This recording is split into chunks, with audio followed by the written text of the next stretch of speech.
off your microphone because additional sounds. Thank you. So, Mr. Oleg. Okay, thank you, Ilham. Good afternoon and welcome to everybody. Today we are going to talk about the loan management. Well, intensified loan management, it means loan management during this pandemic time. Well, first of all, I don't know, Ilham, should I give a short introduction of myself, or the profile you sent is enough for the participants?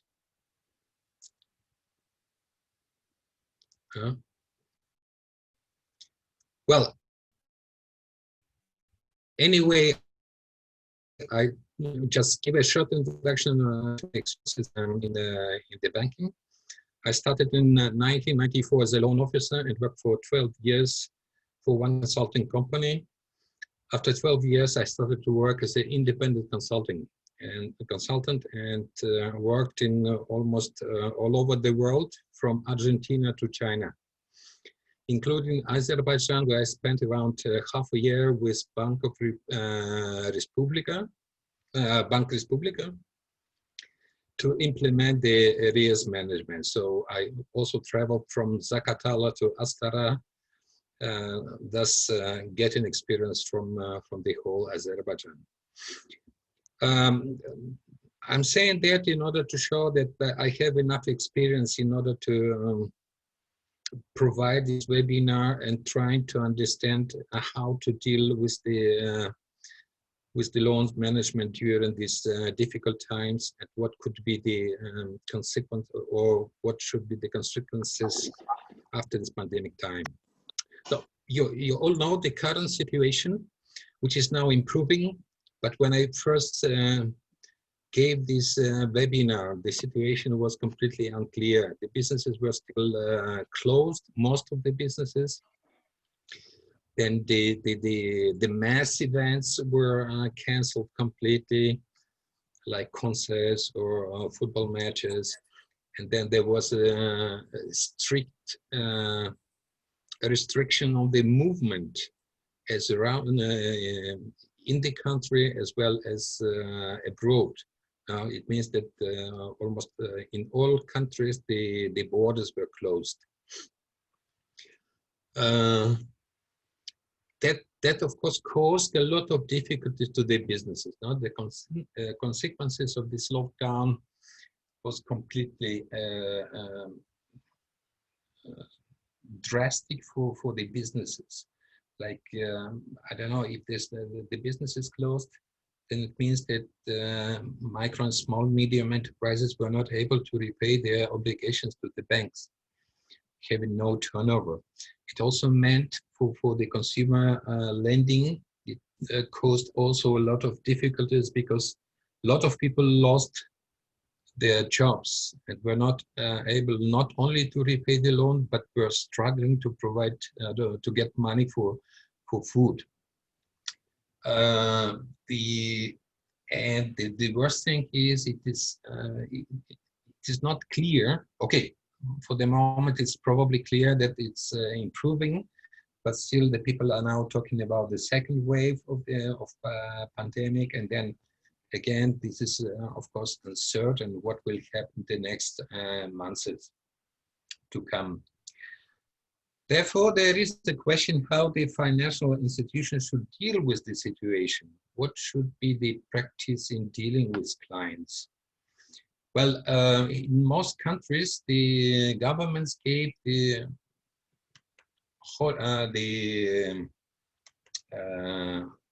credit holidays to the clients. Well, first for 90 days with the possibility to prolong it. And then the question is whether the financial institutions should follow this allowance from the supervisory authorities, or should they still insist on the repayment of the loan?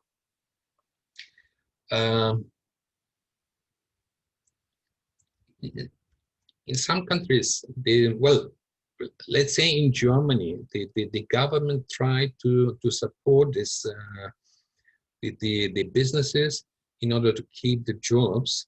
Well, they took some measures like decreasing the VAT from 19 to 16 and from 7 to 5%. There were also different the other different measures were like compensating the fixed cost depending on the loss of turnover. Turnover more than 70%, the government was ready to subsidize or compensate 80% of the fixed cost. Then 50% decrease of turnover from 50 to 70%, and then 40% if it was the decrease of turnover from 40 to 50%. The government also introduced or gave 300 euros to year for each kid that was using the child benefit in the country, and they also increased the the amount that was not underlined under the taxes from almost 2,000 to 4,000. And also on the European area, the European Central Bank was taking some measures which were like introducing some instruments, and these instruments, okay, let's say it is called Pandemic Emergency Purchase Program, but it means in fact that the European Central Bank is ready to provide the central banks with the external liquidity in order the central banks could then transfer this money to the banks, and these banks should invest this money in the real economy. Well, in Germany, it also the German government also prohibited to start bankruptcy processes. First of all, first it was till the end of December. Now it is till the end of first it was till end of September. Now it is till the end of the year, and let's see what will happen afterwards. I think they will prolongate it as well, because now everybody is waiting for the wave of bankruptcy during this autumn, and then let's see what happens then. So, as I said, there are two options for the financial institutions to deal with clients during this pandemic time. This is either to insist on the repayment without regard to the current situation of the business, or there is a possibility for the financial institutions to negotiate in new terms of repayment of the loan. Like one second, please. I'm sorry for the interruption. Could you please check your presentation? And here's one window which is always pops up during the presentation. It's written in the middle. Yes, Yeah. in German. This can you see that? Yeah. Can you just delete it? How? This is in your presentation. This is the active window which you can work on. So you can go through this and just to cut it. Just cut this window. Yeah. No. You see this yellow one?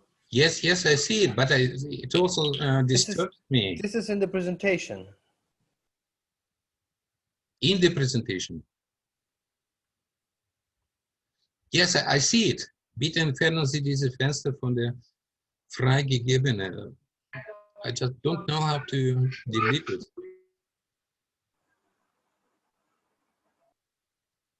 It appears and then disappears.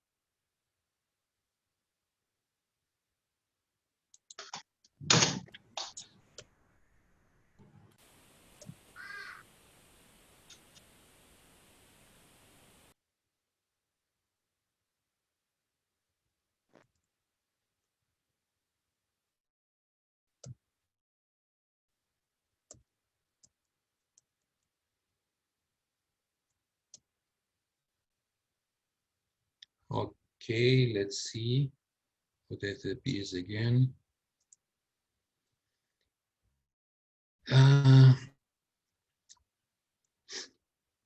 Okay, is it okay now, Edward?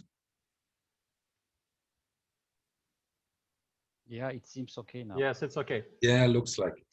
Yeah. Okay, so I said there are two options for the financial institution: either insist on the repayment of the loan or negotiate the new terms of repayment of the loan. To decide on this, the institution must do the to understand or to assess the portfolio risk of their borrowers. And of course, it's not possible to make it by individual borrowers. That's why it should be done by different sectors of economy, and even that couldn't be possible because there's a big number of borrowers. Well, to understand the portfolio risk, the institution should answer some questions.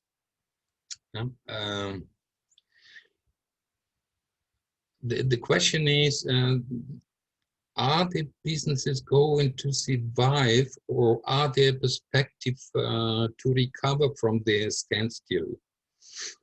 And if yes, then how much time it will take the businesses to come back to the pre-pandemic sales? It's also important whether the government provides some specific programs to support the businesses during the difficult times. As I said, it's not possible to assess the individual borrowers. That's why the financial institutions should assess the risks that exist by different sectors of economy. When it's also difficult, like for example with touristic business, some small hotels take small amounts, and then the institution decides, okay, we do not care about small amounts of loan, but we start with the biggest exposures, and then you define the amount which should be analyzed, like I don't know, above $10,000 or about $20,000. Depends on the situation, or depends on the portfolio growth and the number of borrowers of the institution.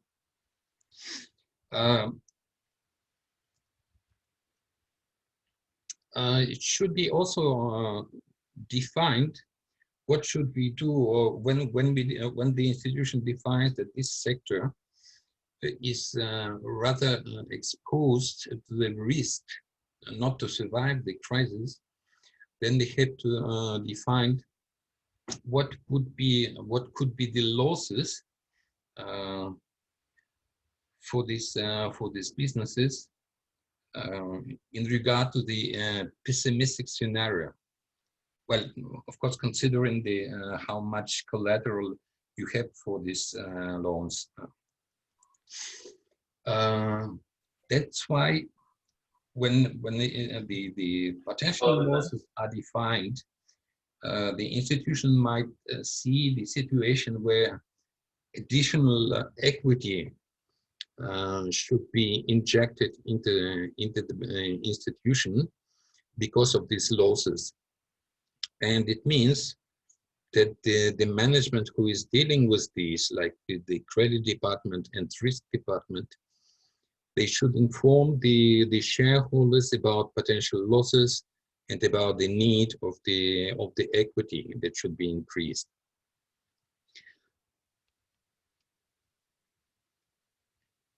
After you define the risk by each sector, or let's say the region of the country, I don't know how it is in Azerbaijan, but during my last project in Myanmar, where I was a team leader for the KfW program are now already in use, and it is clear that some regions are completely closed. So there's no communication, no transportation between the regions. That's why some regions are more risky than the others. So after this risk by each sector of economy or the region is defined, and the potential losses are communicated to the shareholders, the institution should decide on the measures for the monitoring of these specific sectors of economy or specific regions.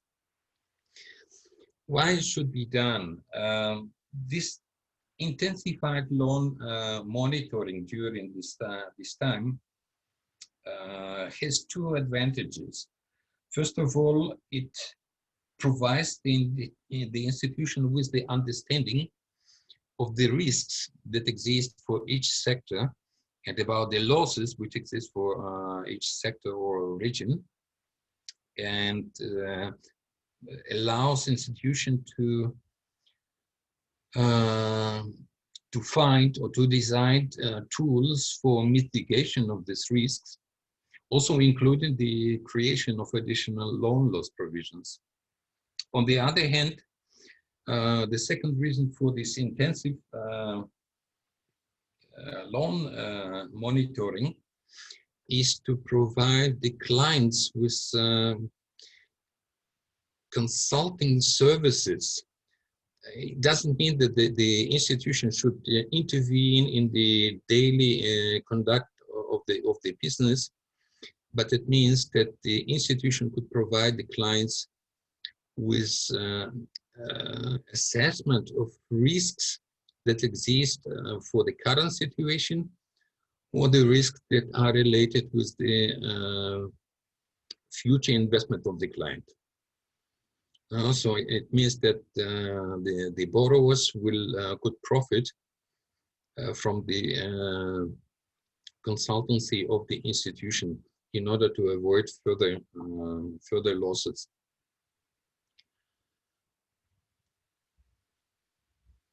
Yeah, or to avoid delinquency. Yeah.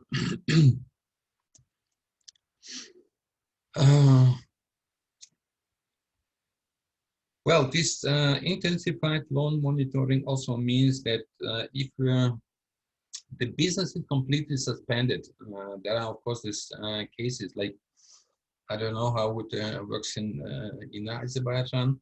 I just heard that, for example, touristic industry in Europe lost something like 383 billion because of the closure of borders, and the number of tourists was decreased by 300 million. So it clearly says that the touristic business is suffering the most of this pandemic situation, suffering from the closure of borders or quarantine when arriving. There could be also some, okay, Ilham told me that in Azerbaijan, there are two other businesses that wouldn't probably survive this pandemic situation. This is the funeral ceremony, where some of the borrowers provide these tents for the guests, or for example for the weddings, they provide clothes or whatever, dresses. No? So these are, let's say, the most risky businesses. So you understand, if this business doesn't work, so you have to understand whether there are perspectives for these businesses to survive at all. No? Even if it is allowed to get together, I don't know, more than 50 people or something like that, it's not still it's not clear whether the businesses will survive. And then if it's very doubtful that the business will survive the pandemic situation. The borrower should be approached and the situation should be clarified how the loan could be repaid anyway, with any new projects or new activity, with the sales of collateral or other assets.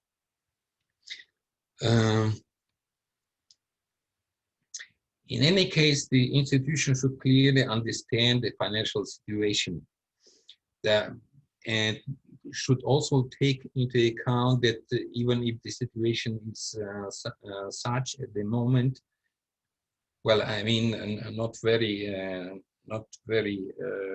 poor, but it could also change drastically. You know, the last events show us that still there is possibility of another lockdown, and then it's not clear what will happen with the business. Okay, that's why carrying out this intensified monitoring helps the institution to understand its risks for the current moment, and taking into account the most pessimistic scenario, what happened if the business is closed again, or if the government introduced other restriction measures on movement or closure of the borders.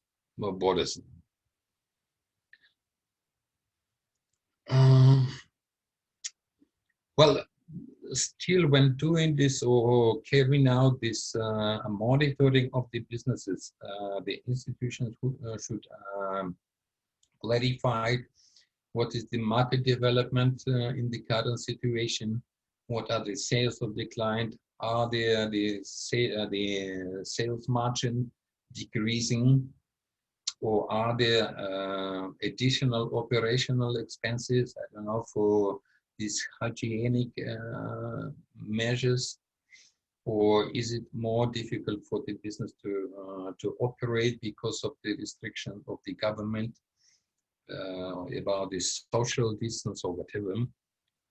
The institution should also check the inventory volume and composition, which in many cases were affected by the prohibition of transportation of goods, or with the closure of borders. If the client is working with imported things, and well, also the accounts receivables and payables should be checked, because many of clients or borrowers were not able to collect the money from their buyers, or they were not able to pay the bills from the providers of goods. It's also the fixed assets, okay, should be checked, but probably not from the point of view of their availability, but from the point of view of the possibility to sell it, or about the market value of these things, because during this time it would be probably rather difficult for the client to sell the fixed assets or other assets with the price or with the value that was defined before the loan was disbursed or before this pandemic situation. And of course, the cash in and outflows should be checked in order to understand how much or how healthy the business is operating. The institution could also research of the information about the collateral value from the different sources, not visiting the client, but understanding that, okay, there's the price of a car taken as collateral is now much less than it was when the loan was disbursed.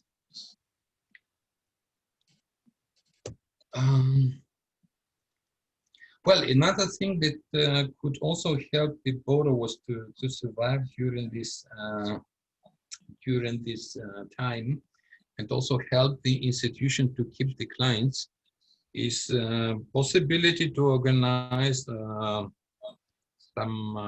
website or some in the frame of this social network to create a platform where clients could exchange their, let's say, best practices to survive during the crisis. Like, for example, some clients started to sell more through the internet, such a called electronic commerce, where all orders are put online and then delivery is done individually to the clients. It means that there's no direct contact with the seller and the buyer. Or there could be some other solutions how to survive the crisis. Anyway, even in if the institution is ready to provide the client with any solution of the problem, it should clearly communicate to the clients that any changes in the repayment conditions of the loan, this is not at present. Then the client will still have to repay it. And then it could be probably more expensive for the client to repay the loan with the new repayment conditions. And that's why, of course, the clients should thoroughly think over the opportunity to get new repayment conditions. Okay, but anyway, I would like now to talk about the management of the overdue payments. Of course, now the situation is completely different from the normal times. So probably it's not very actual for the moment because of the difficulties that the clients met during this pandemic. But still, there are some principles, some rules when working with overdue payments, which I met in many financial institutions that have a lot of the very high non-performing loans ratio, which was caused not by the client's attitude or client's capacities, but it was caused by the attitude of the institution toward the overdue payments. For example, there are two options. The institutions could introduce a very strict procedure to underwrite, to approve the loan, and institution could take more risks to while disbursing loans, but still be successful in collecting the repayments following the principles of the arrears management. I would say this it's more profitable for the institution to take more risk than to follow very strict underlying procedures. I once met in Uzbekistan a consultant who was consulting one bank, and he was very proud that they had 0% of arrears.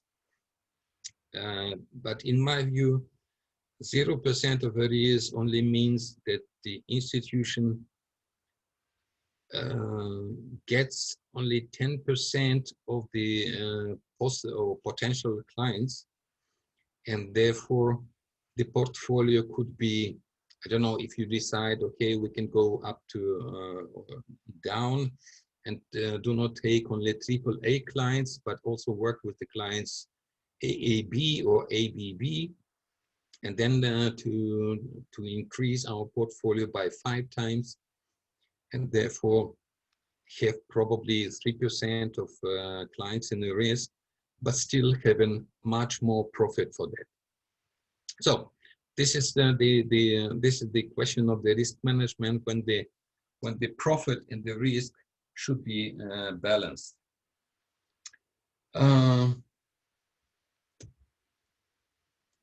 Well, as I said, there are 2 options: either strict procedures for underlying or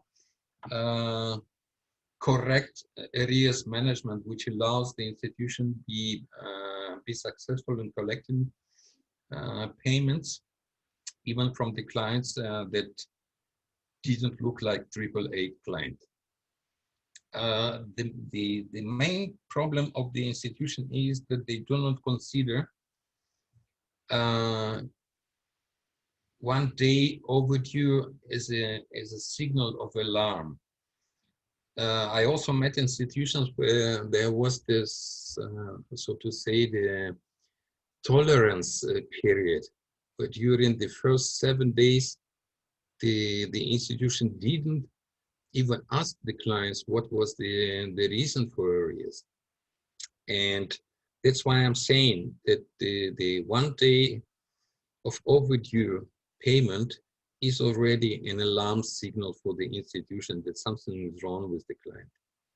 And that's why the institution should take immediate measures in order to recover this overdue payment. Immediate means, well, you didn't get the payment till the end of the day, then the next morning you should contact the client and clarify the situation or the reason of this overdue payment. I also, well, let's say there are two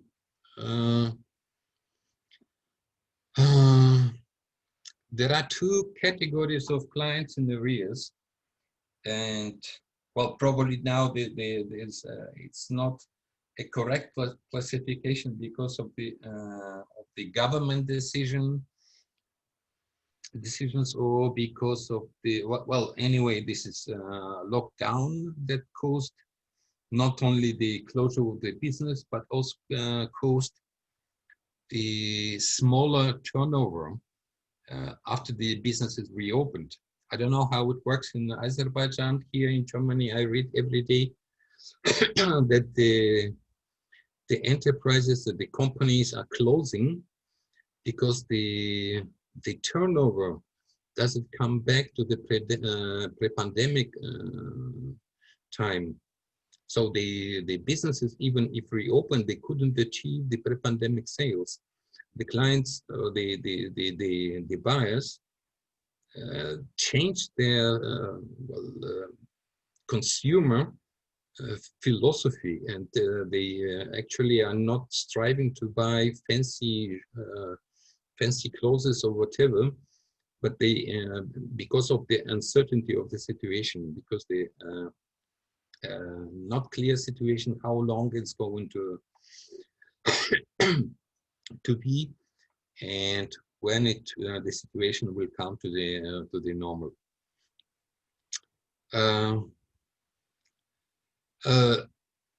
So anyway, it's very important for the institution to understand the reason of this overdue payment. Therefore, it's important to understand what is the current business state and whether it is possible for the business to overcome this situation.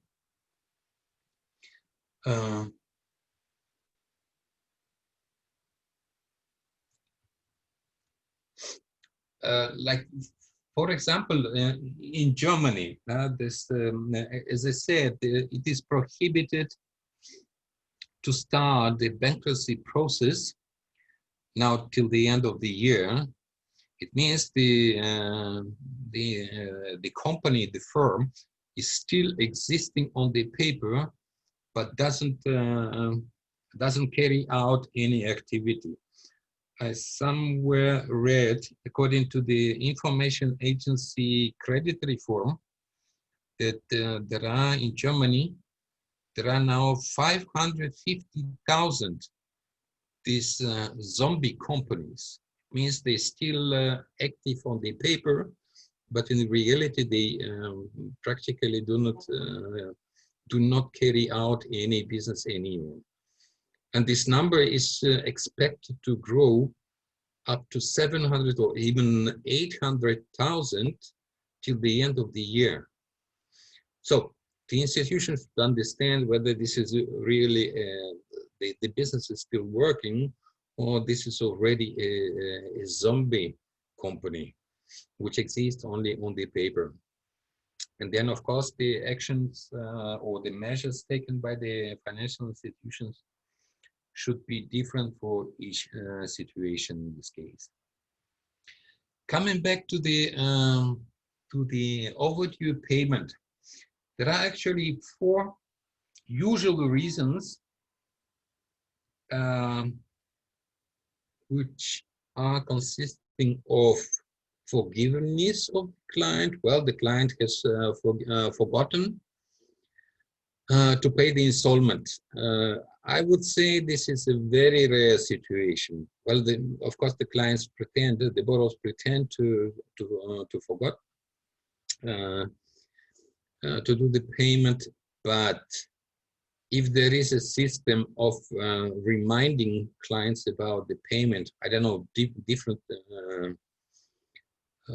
different procedures. In some institutions, this is done through automatic SMS sent to the client's phone that there is the payment in 1 or 2 days, or it is done individually with the bigger amounts of the loans. But anyway, it is recommendable to inform the client about income and payment, at least for the first loans with the institution. Then the other reason of the overdue payment is that the client was not able to reach or to come to the institution to execute the payment. And for this case, of course, then the institution should investigate whether the explication of the clients are liable, and the institution can trust the client that it was not possible for them to make the payment.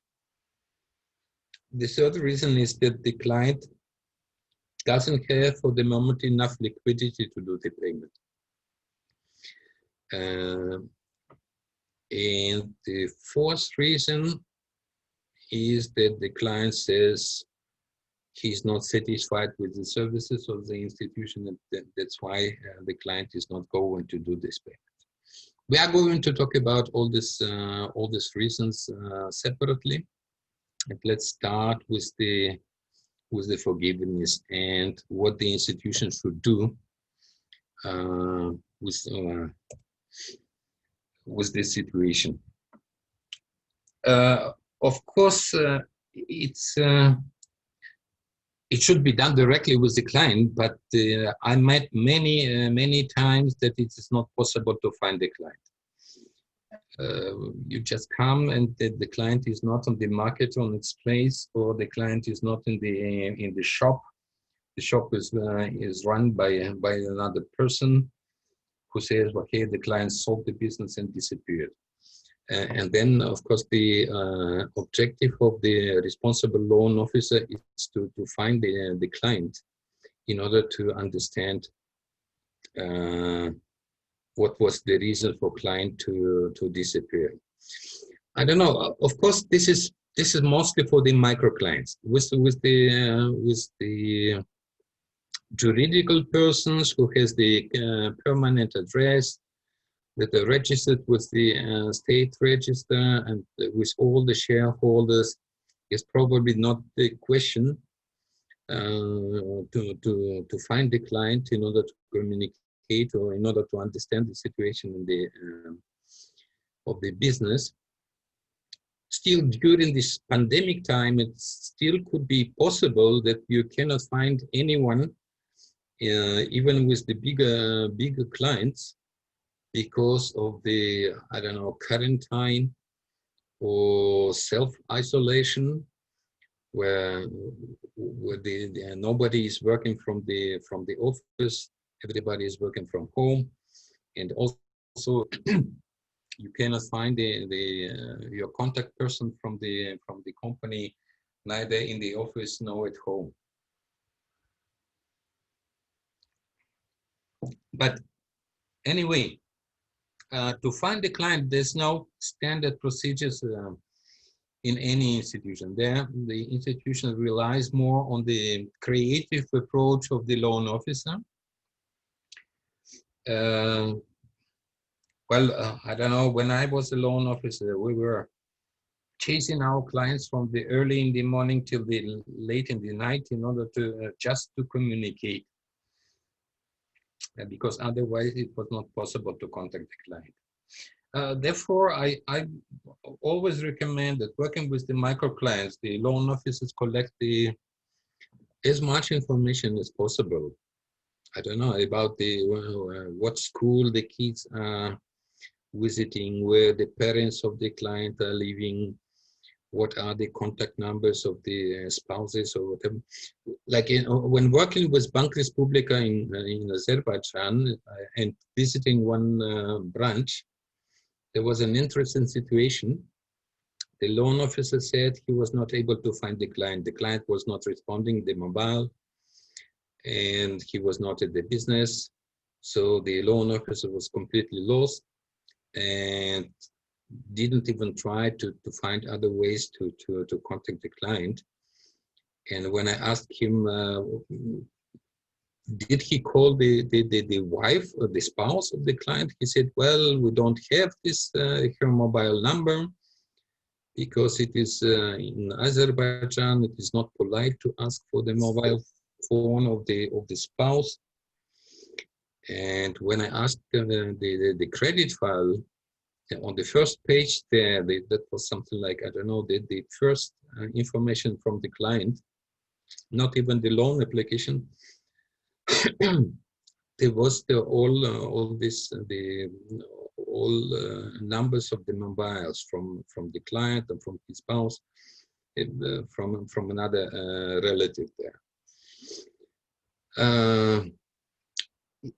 What I'm trying to say is that the more information you have on other sources of information, then it's easier for you to find the client, to communicate or to understand the reason of overdue payment or of the client in arrears. So if there's not a problem to find the client, if the client is there, then the objective for the loan officer is to clarify what was the reason for the not timely repayment of the installment. As we said, the client could say that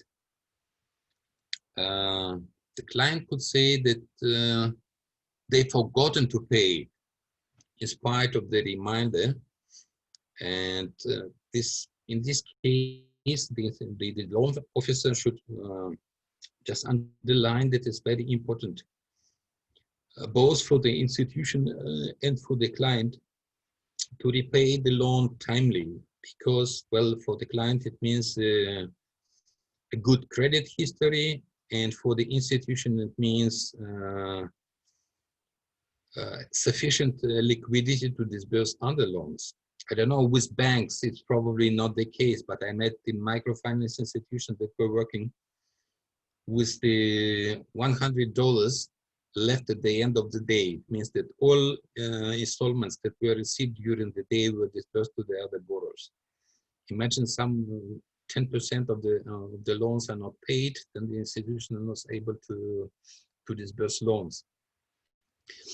Well, so the loan officer should underline that it's very important for the institution that the client repays the loan punctually, because of the liquidity issues, because of the credit history of the client, whatever, and agree on the repayment date and time of the overdue due.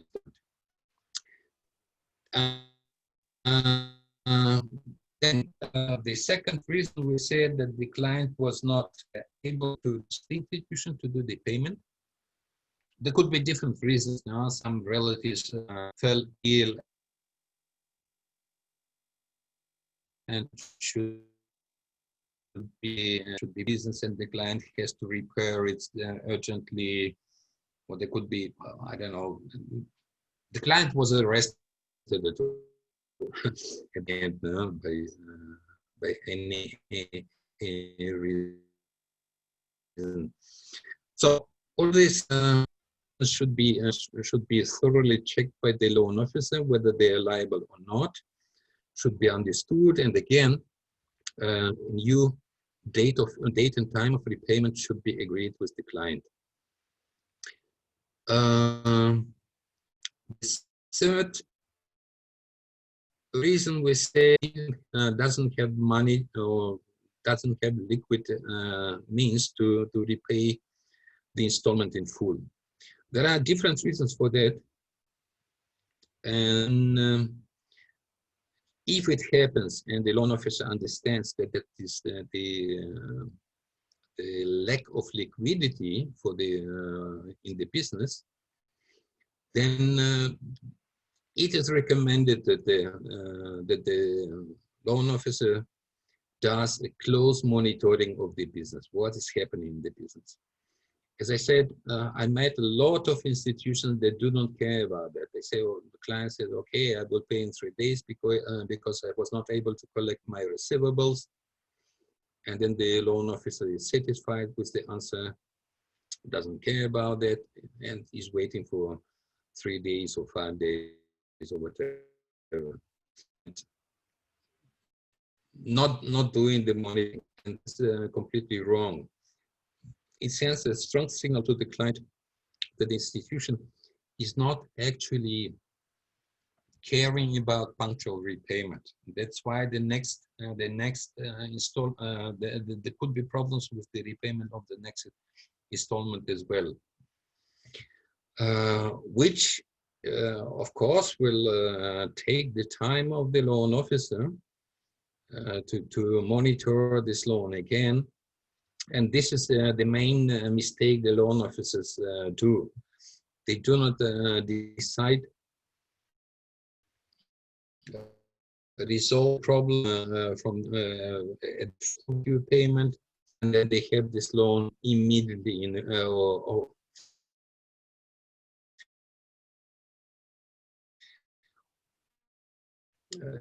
they will be spent on the analysis and disbursement of the other loans. That's why, of course, it should be the loan should be monitored. The situation should be clarified in order to understand different things. Whether it was just a short lackage of liquidity, or there are serious problems in the business. Or even worse, the business is already bankrupt, deteriorated. These are all different situations. Like, let's say, let's consider this temporary shortage of cash. Now, there could be different reasons for that. Like, there was the time for payment of the rent for the whole period, and it calculated in the cash flow that in this moment there will be difficulty for the client to repay the installment. Well, in many institutions it is not possible to do it. Like, for example, okay, we know that in January the client has to repay 1 year rent for the business, and of course there will be shortage of liquidity. The client will not be able to repay the whole installment and will be in arrears. But the core system of the banking core system doesn't allow to do a reduced installment specifically for let's say January months. That's why, well, the installments are equal. Doesn't matter whether the client has to pay the rent for this for the whole year or not. So that's why there's usually this reason for overdue payment. Or it could be taxes that paid for the whole year.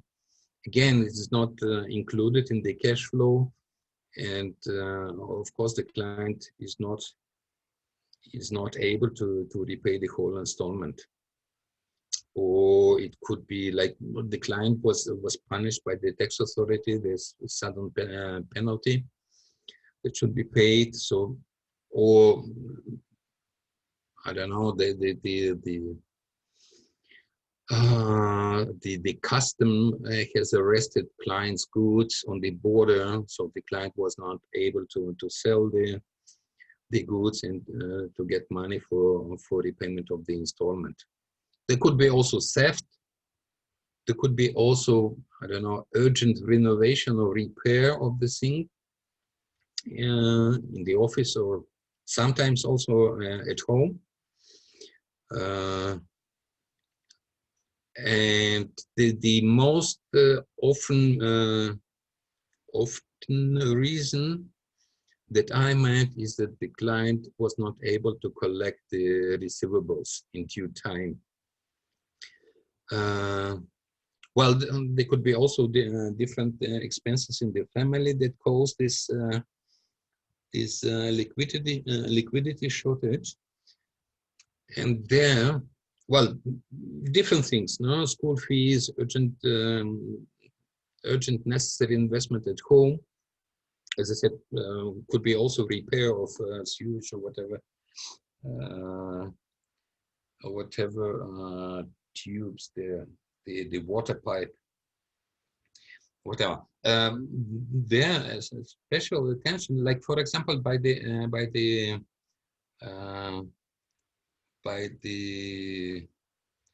illness of the relatives, for example, which caused the shortage of expenses.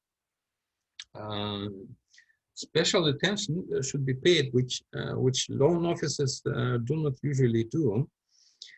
I had one case in Tajikistan where the client was in arrears, not for a long time, probably for 2 days.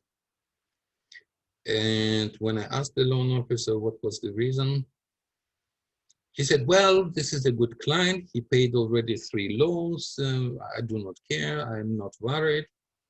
Well, he also paid the half of the installment. And what was the reason not to pay the other half of the installment? Well, the client brought his daughter to the hospital and paid to doctors for medicines or whatever, for services. And I asked, what was the reason to bring the daughter to the hospital? And the loan officer was very surprised. Why should it know the reason of this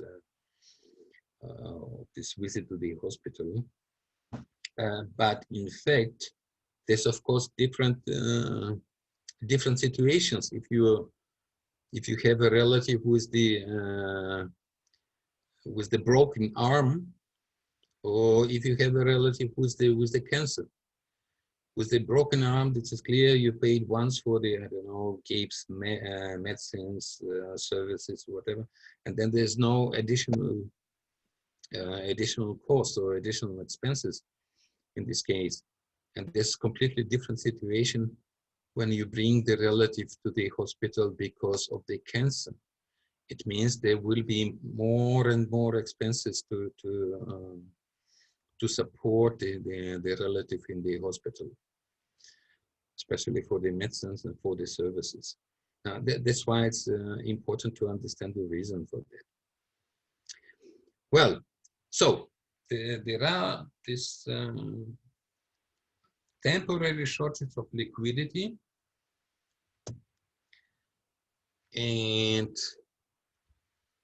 of course the loan officer should understand where the shortage will be over, when the client will be able to repay the loan. In fact, what my experience says is that many loan officers, when communicating with the client in arrears, just want to know, okay, the reason and when the repayment will be done. And then the client says, well, I was not able to collect my receivables. I will pay in 3 days. Then the loan officer is completely satisfied with the answer and then wait for 3 days. Of course, understanding this is, this is a real possibility to repay the loan, that the client collects the receivables. But I always ask the loan officer, what happens if the client still is not able to collect the receivables? What will happen then?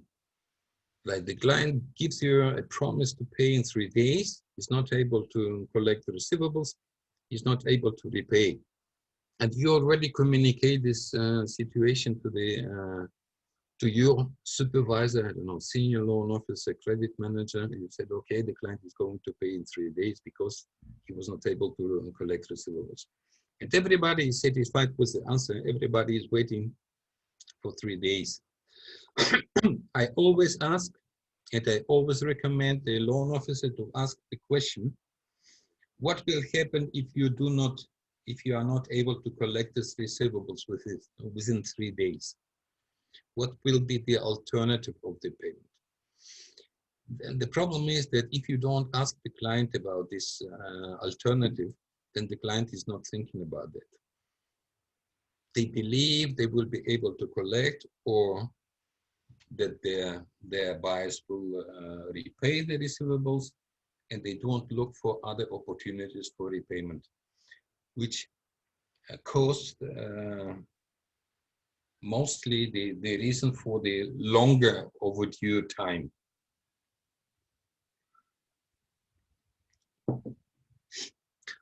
Therefore, a logical question is, if you are not able to collect your receivables, what is the alternative of the payment? Well, the most loan officers and of course the most clients are surprised by these questions, by this question. But in fact, what does it show, this question? It shows that, first of all, the borrower understands that the institution is rather serious about the repayment of the installment, about punctual repayment of the installment. And it also makes the borrower think about alternatives, which they usually do not do. And of course, if the client says, well, if I'm not able to collect my receivables, I have another, I don't know, source of repayment, whatever it is. No? I could collect, the borrower could collect or could take a loan from their relatives, or I don't know what others, or the wife is going to get salary, or there is another business that is going to bring money, and where it is possible, or the client is going to get heritage from United States or whatever. The loan officer should assess the provided solution for repayment of the loan, and to understand whether it is realistic or not. And then, if there are doubts, I would say it's also useful to ask for a plan C, and even for the plan B. Okay, if this doesn't work, if you do not get heritage from the United States, what is the other option? You can repay the installment. And of course, it is important to understand whether this is really a short problem in the client's business, or it is a serious problem, and which requires additional measures to recover the loan. I mean, not the installment. And this is another mistake of the loan officers. They are thinking in the terms of only overdue installment. They don't think about the outstanding loan amount and interest that should be paid for the loan. I was collecting once going on collection tour. So it's usually at the end of the month that the loan officers are going to collect money in order to get clients in arrears at the end of the month, because they have the bonus depending on that. So usually the institution was closed from 25th of the month, and the loan officers were just collecting money in order not to get clients in arrears at the end of the month. And when I asked the loan officer what was the outstanding amount of the client he was going to visit, he said he didn't know. He said he was going to collect only the installment. And this is, as I said, this is another serious mistake of the loan officers, that they are not thinking in the terms of the whole outstanding amount. They are thinking only in the terms of overdue installment. It's completely wrong.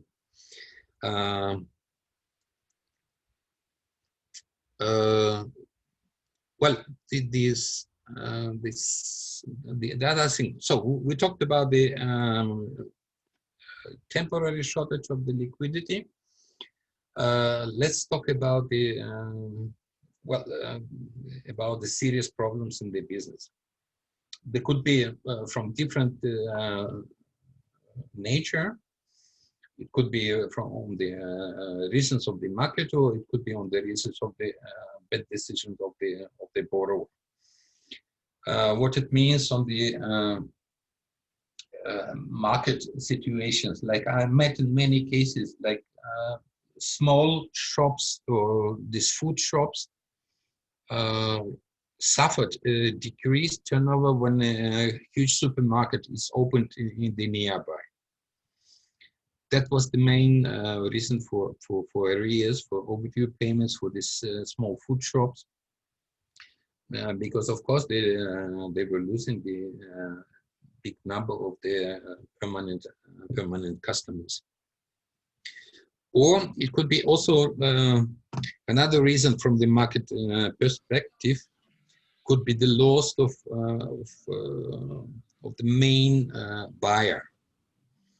Like, for example, I always ask, I always assess the risk when approving a loan, asking questions, how many buyers are there?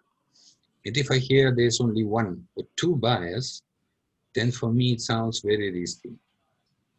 The problem is that neither loan officer nor the credit committee pay any attention to the diversification of the business, diversification of the buyers, or diversification of the suppliers as well. Because if you have only one supplier and the supplier says, well, I don't like you anymore, I found another buyer who is paying much more than you, and then you have to look for another supplier. So this is another reason for the caused by the market conditions. As I said, there could be also individual problems of the client that the client did, which I also met very often, that the clients took a wrong decision.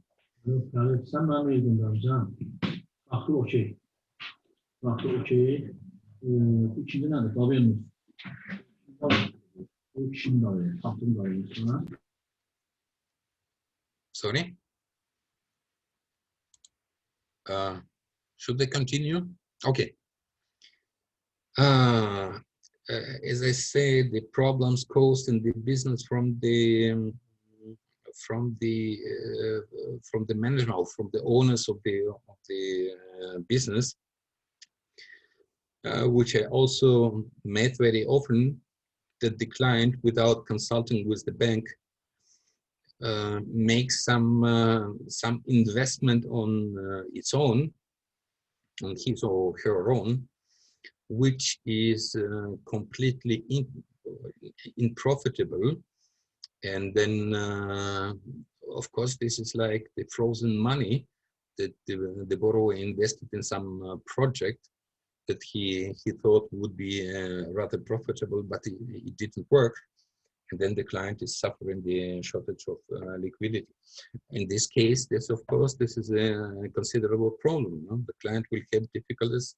It is not possible to sell the acquired equipment or whatever to recover invested money immediately, and it means that this problem will exist for certain time. No, it couldn't be resolved immediately. That's why it will not be like the temporary shortage of liquidity. This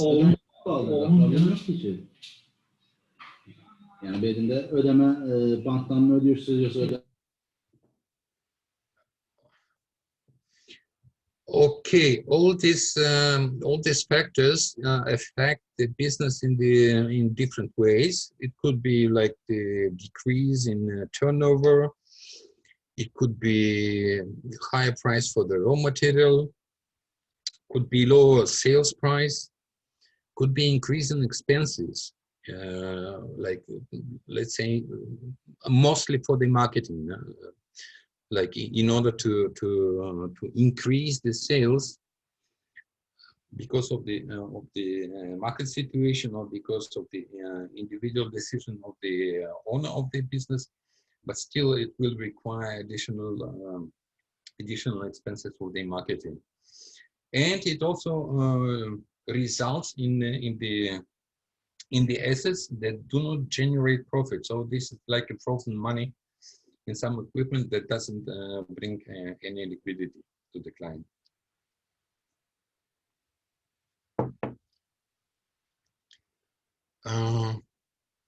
So what the loan officer has to do meeting such a situation? First of all, it's important to understand the whole picture.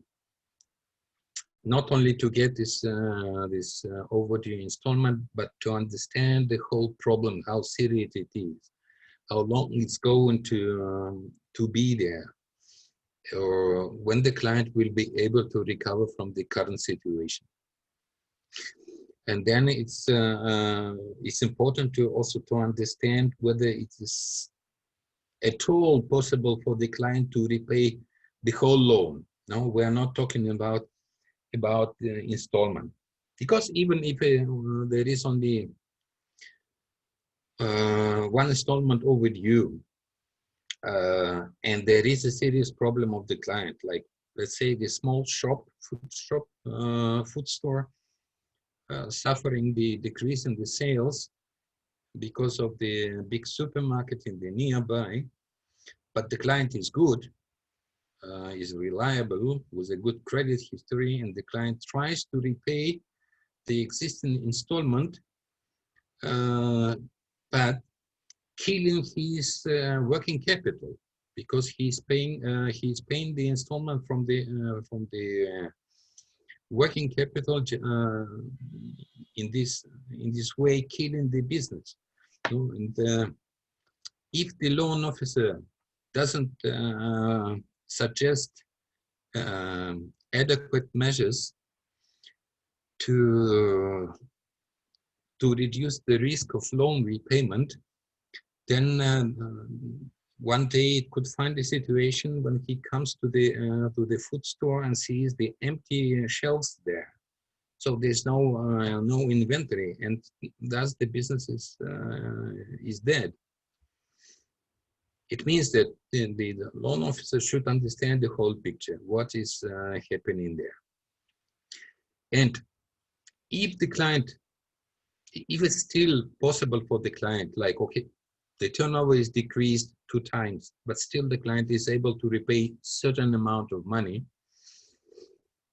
then the institution, in my view, should meet the client's need to reduce the installment. Because well, again, we're going to talk about it later. What is actually the advantages of restructuring of the loan? Why should the institution do restructure a loan? But in fact, I would, in my view, it is always better to collect less money, but still collect money constantly than to go to court in order to get the client's business or whatever.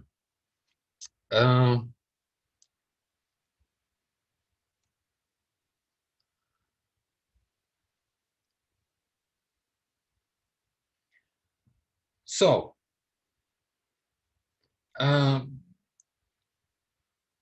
I would recommend it is if the client is still able to remain to repay a certain amount of money, I would say the loan officer should suggest the restructure of the loan. I don't know who is to whom to create committee or arrears committee. Well, but there are, as I said, there are also situations when the client is almost dead and there's no way to get the loan be repaid in any way. Either reducing the installment amount or prolongating the loan or giving a moratoria. There's still no way for the loan to be repaid in the usual way from the business. Then what should be done is to find a solution for repayment of the loan from the other sources. It means that then the loan officer should discuss, of course, with the client what could be the possibility to repay. So it's clear for you the client is not able to repay the loan, then a solution should be found how it could be repaid. There are different ways. I implemented a lot of, in many institutions I implemented, introduced this arrears committee that was considering case by case all arrears and trying to understand or trying to find the solution. What could be the other sources of repaying the loan? And it's, I don't know, it's not possible to give a standard recommendation for that. There could be very different ways to repay the loan. Either the relatives start working, getting salaries and repay some certain amount, or I don't know, they go to sell some property, or they go to borrow money from someone. Could be I don't know, hundreds of solutions. But if there is suggestion, okay, the client says, I'm going to sell my property, my fixes, whatever, then of course it should be, okay, well, again, the mistake of the loan officer, okay, you sell that, I will wait for that. So it is not discussed how much time is needed to sell this property. In order to understand what it is in order to decide how long the grace period should be. Then the question should be asked at what price the client is going to sell this property. Because, okay, the client could say, well, I want this property to be sold for this price. And you understand immediately that it will not be possible to sell it at that price. That the market doesn't accept this price anymore. So this should be agreed with the client, and then it should be discussed with the client whether the client is going to sell the property cheaper but faster in order to avoid penalties on the overdue payments. So this is one of the solutions.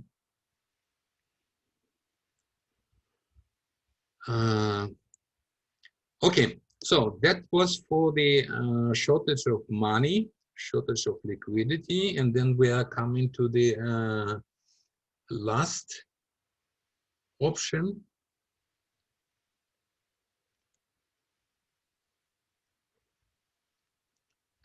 which is that the client says, well, whatever is the reason, but the client declares he is not going to pay.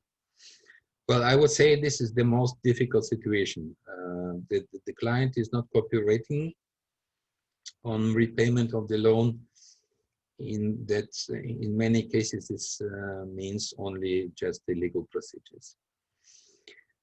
And there's another mistake of many financial institutions that I met, that I was consulting, that they are reluctant to send the files to the court. They try, well, for example, in Namibia, Fides Bank of Namibia, they had loans like with 90 or more days in arrears.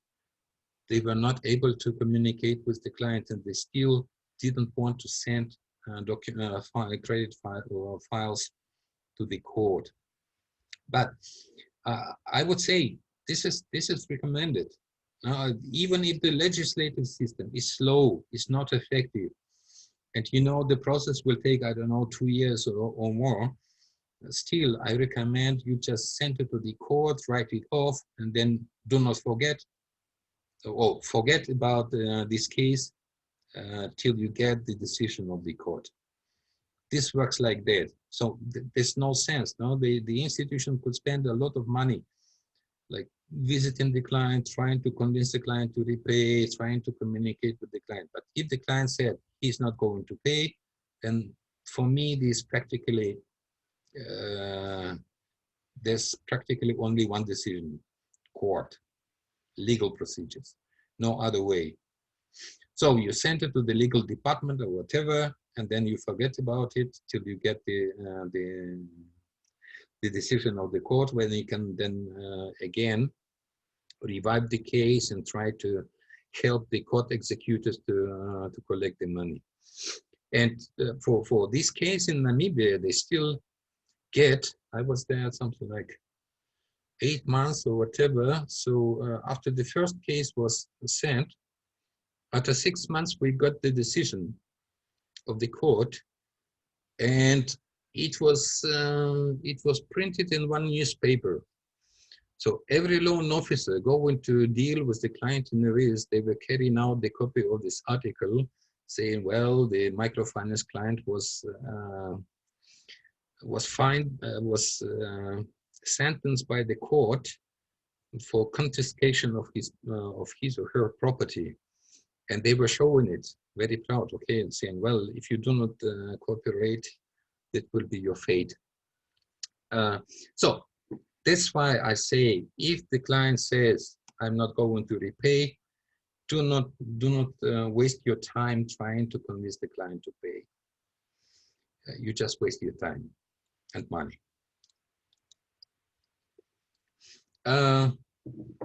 Well, there's another situation which is not caused by any market or individual decision of the client or any other reason, but this is like force majeure. Of course, in many countries, the force majeure means that the client is not obliged anymore to repay the loan, but still the institutions insist on the repayment with different ways of the loans. And this is also because of the supervisory authorities. So the supervisory authorities do not have this force majeure procedures neither. Said, do not care why the client doesn't pay. Was it because of the pandemic, earthquake, flood, or drought, or whatever? They just require the financial institutions to create additional loan loss provisions, even if the cause of the overdue payment was not in the power of the borrower. Anyway, the loan officer has to analyze the situation, has to analyze the damage to the business, has to analyze the recovery period, and then either to suggest the credit committee for the restructure, for the grace period, moratorium, I don't know, credit holiday for the client for a certain period of time, and then to try to recover this loan. Or if the loan officer sees no possibility for the business to recover, then again we are coming to the negotiations on the other sources of repayment. Again, we are coming to these serious problems in the business. Again, it could be different situations. Well, in many cases, the institutions try to help the client, or even give additional money to the client, but sometimes they has nothing else to do but to require the repayment from the other sources.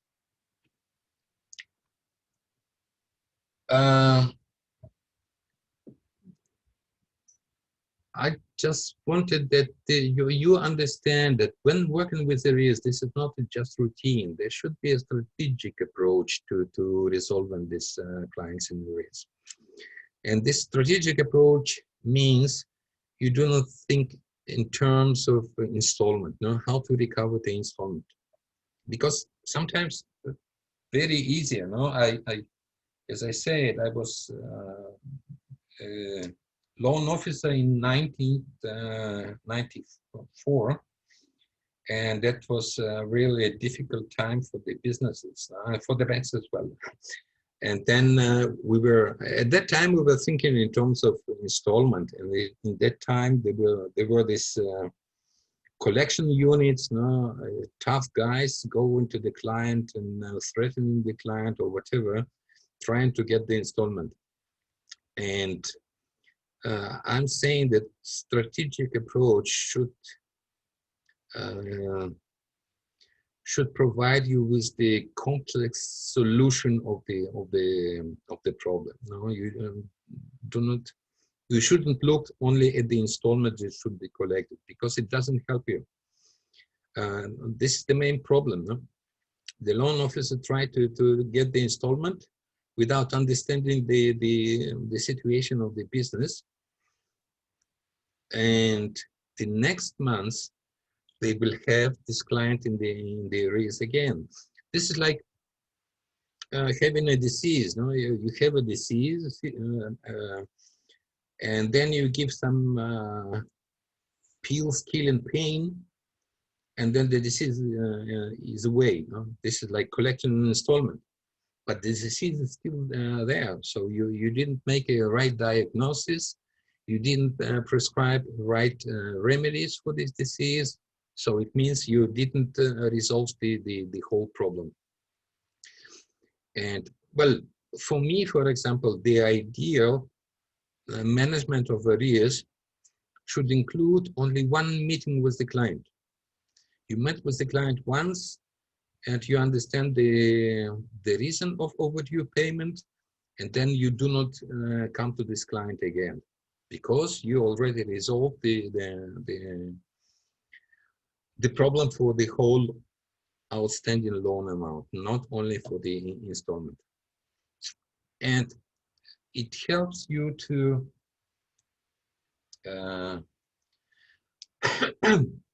also with the clients that are in arrears with more than 30 days. Many institutions that they follow the procedure. Okay, you have to regularly visit the client, you have to convince the client to repay, but this is not a strategic approach. You have to meet with the client, discuss all the possible developments of the situation. What will happen in this case, how the client is going to repay, okay, sales of assets, then for what price, for how long, Will it be possible to sell it cheaper? Is there another property you could sell in order to repay the loan? So this is the strategic approach for all loans, but in the case of arrears more than 30 days, this is the development of this repayment plan from different sources than from the business. Because from the business, if the client could repay from the business, you should act differently. If it's not possible, then you have to develop a plan for the client to repay the loan in the long term. This means like strategic planning of the loan repayment. I don't know, could be different measures. No? Okay, he says, okay, next month my wife or my relatives will find a job, and then we will be able to repay, starting this month, we will be able to repay this amount of money to recover the loan. Then if it happens, then the institution could might take a decision to reconsider the repayment plan. And of course, this should be approved, should be proposed. I don't know, either by the credit committee or you have a special committee for arrears. I call it arrears committee.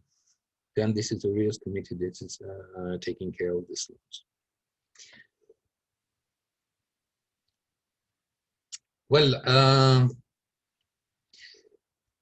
so if we should we probably make a break now, Ilham?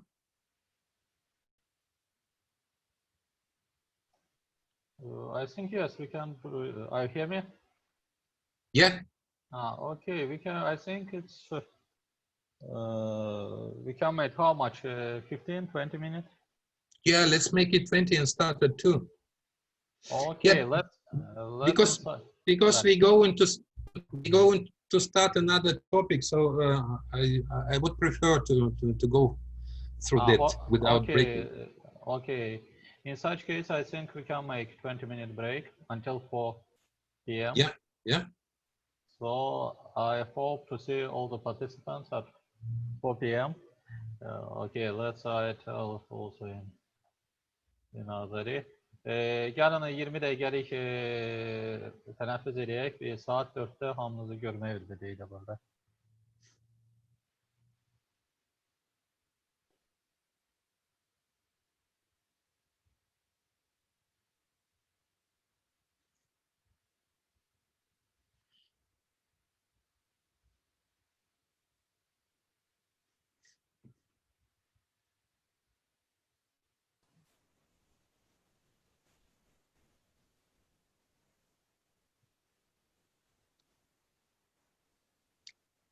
So in 20 minutes, huh? Да, 20 минут перерыв. Okay. Хорошо. Thank you. Thank you. Yes, 2 minutes. Thanks.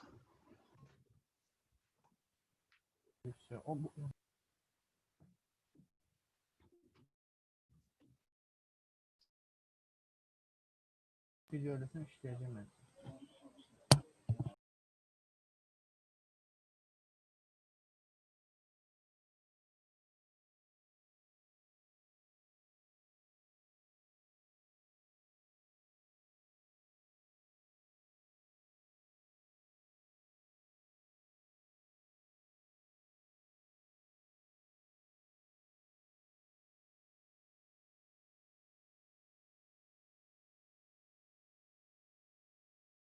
Yeah.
Олег, вы меня слышите?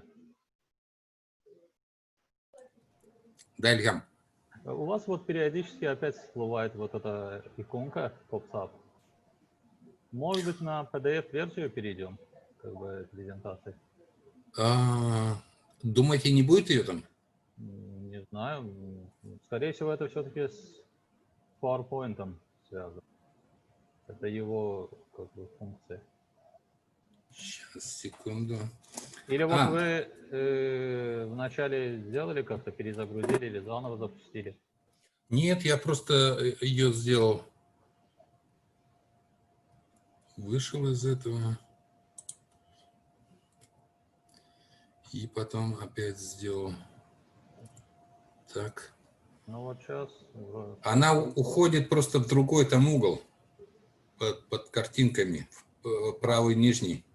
Ну окей, а это не мешает нам. Это не мешает, да. Да, это Окей. визуально не мешает. Угу. Ильхам, я хотел сказать, я посмотрел там на соответствие это guidelines и презентации, да? Да. Ну, привести там соответствие. И вроде бы все привел. Вы когда хотели разослать это? Мы в понедельник разошли. Вот. Я тогда вам вышлю. Вы просмотрите там это. Окей, хорошо. Если это нормально, все. Все хорошо. И это... Ну, скажите там где-то что. Хорошо. И еще, смотрите, то, что мы можем сделать. Ну, мы же сказали, что вопросы они могут по ходу презентации задавать. Ну да, в принципе, я думаю, все-таки, может быть, хотят, чтобы мы завершили потом. Вот, это один момент. Второй момент, также, если вопросов не будет и после, тогда я предлагаю, чтобы, ну вот они получат материалы, Да, можно просмотрят будет еще раз, нам, в принципе, потом напишут вопросы вам. Да, можно. То есть так я вижу, у нас где-то материала на час, да, как бы осталось что-то. Да, где-то еще на час, да. Ну да, где-то, я думаю, к 5, если завершим. Q&A будет, не будет, уже как бы от участника будет зависеть. И по ходу там уже посмотрим. Можем и побыстрее завершить, если. Потому что объем материала большой, возможно, необходимо заранее как бы ознакомиться, чтобы иметь такой, да, general impression. Ну.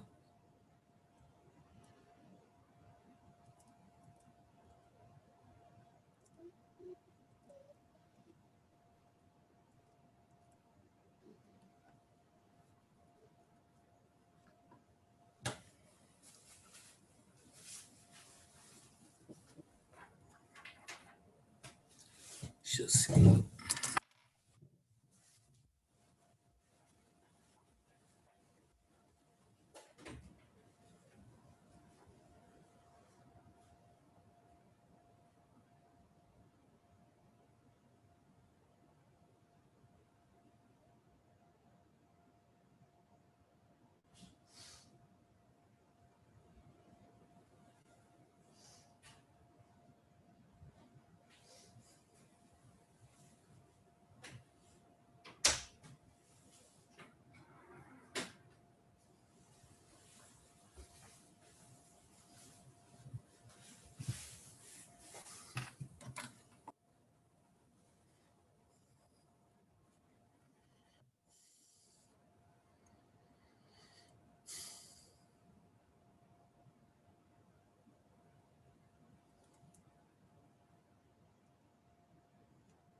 Should we start?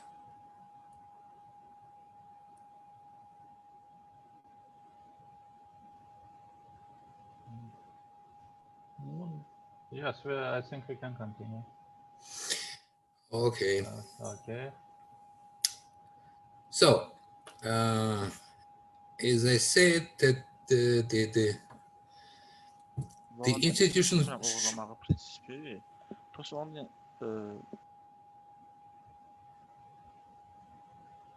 Yep. Okay, so the institution should understand the difficulties in the business and then should decide whether this the business is still able to repay the loan, the whole outstanding amount, not the installment, or the business is dead and is not be able to repay. Then we have to follow the different procedures. Then we are coming to the discussion of the restructuring. Well, it's a very delicate theme. I would say very delicate topic because my experience says, well, the national institutions do not like the restructuring. I worked for many years in the as a credit advisor, and all the institutions I met had the restructure as taboo. No, it was not allowed at all.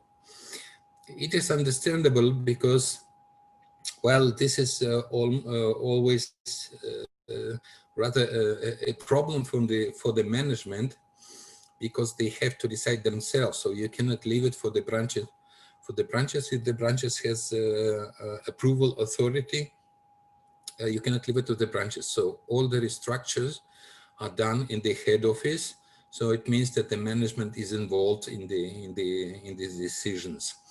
And of course, the management doesn't want additional workload, and that's why many institutions had in policies there's no restructure at all. This is understandable. On the other hand, what is the advantage of the restructure? Well, imagine you have a client who has repaid 3 or 4 loans within your institution, was repaying punctually, and you know this is a good client. And then something happens in the family of the client, which is out of the client's control. So it's not the client is not guilty in this situation. And of course, the institution could say, well, this is your problem, you have to resolve it yourself, and you have to repay the loan defined in the credit contract. Of course, putting the client is in a very difficult situation. Or you could act not as a creditor, but as a partner of this of the client, and you could still keep this good client in your portfolio with the very probable option that the client will recover and will be a good client again. As I said, this is up to the institution to decide whether the loan could be repaid with the low installments, or the loan couldn't be repaid, and then there are the other ways to follow.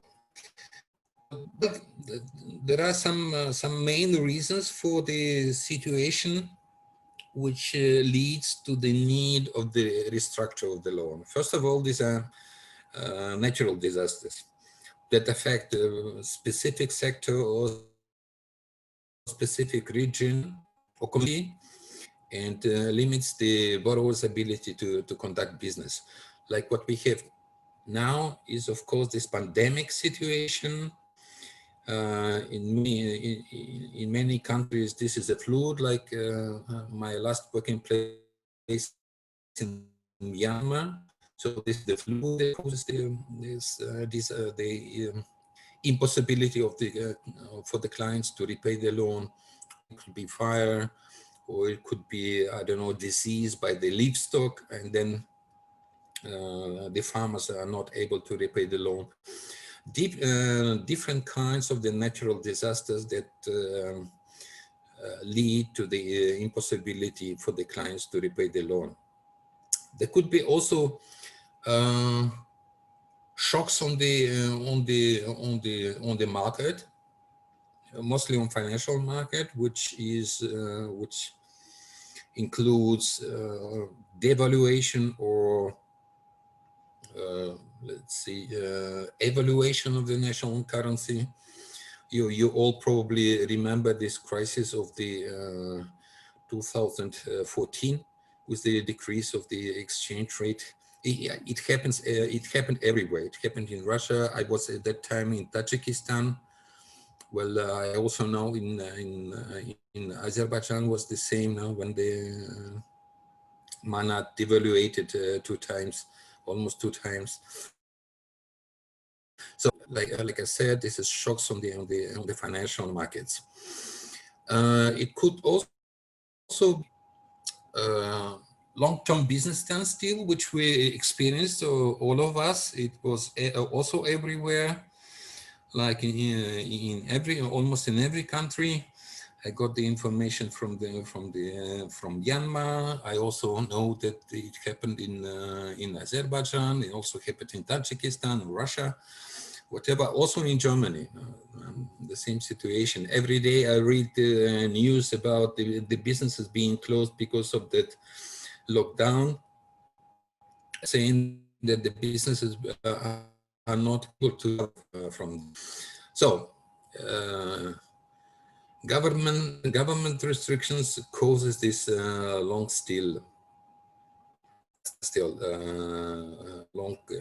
lockdown.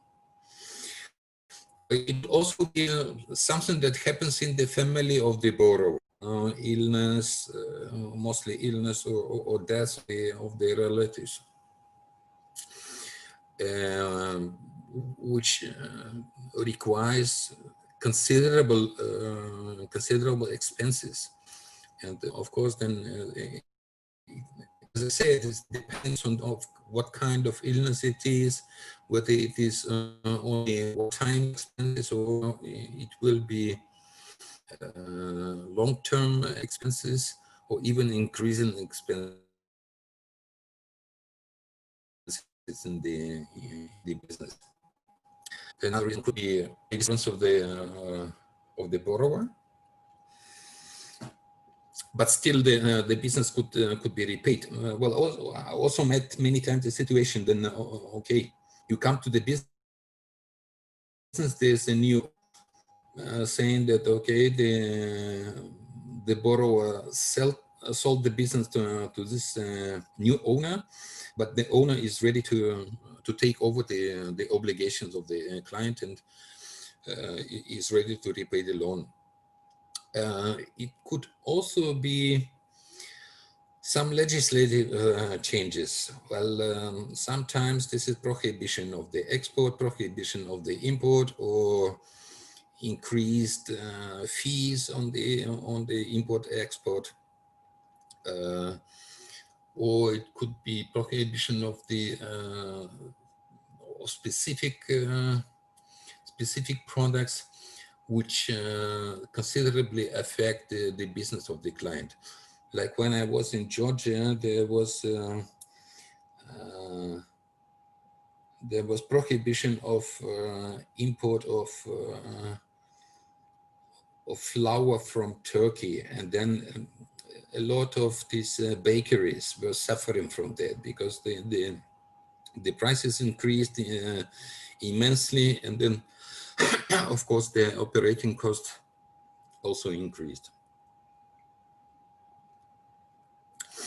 And of course there could be some other reasons that are not under control of the borrower, but they still cause the impossibility for the borrower to repay the loan.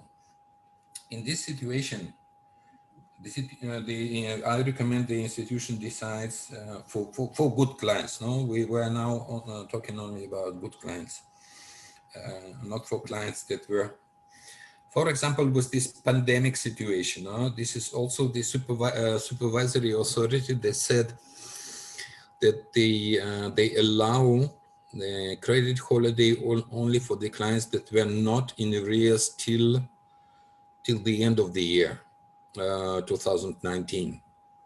Only these clients could receive the credit holidays and could claim or could be eligible for the restructure of the loan. Well, some rules that should be followed. One thing, there are also changes in the credit contract that do not increase the credit risk, which usually the restructure bears with it. And these are the following cases. You change the guarantor because of the death or loss of income or whatever from the guarantor. You just change a guarantor. You change the collateral, which was damaged or disappeared at all, and then you just substitute this collateral with another item. The other changes in the repayment contract are, for example, changing conditions of borrower's income. I also made in many cases, like at the beginning it was defined the payment will be in the end of the month, but then the client says, well, I'm getting salary only in the middle of the month, and then you change the date of the payment. So these changes in the loan contract do not increase the credit risk, therefore they couldn't be considered as a restructure. And in many countries, the change of repayment date, not more than 30 days from the initial one, is not considered as a restructure. So the supervisory authority do not usually ask for additional loan loss provision for changes. There could be also other reasons for changing the loan contract that do not increase the risk. And the institution, when doing the restructure, should follow some general principles.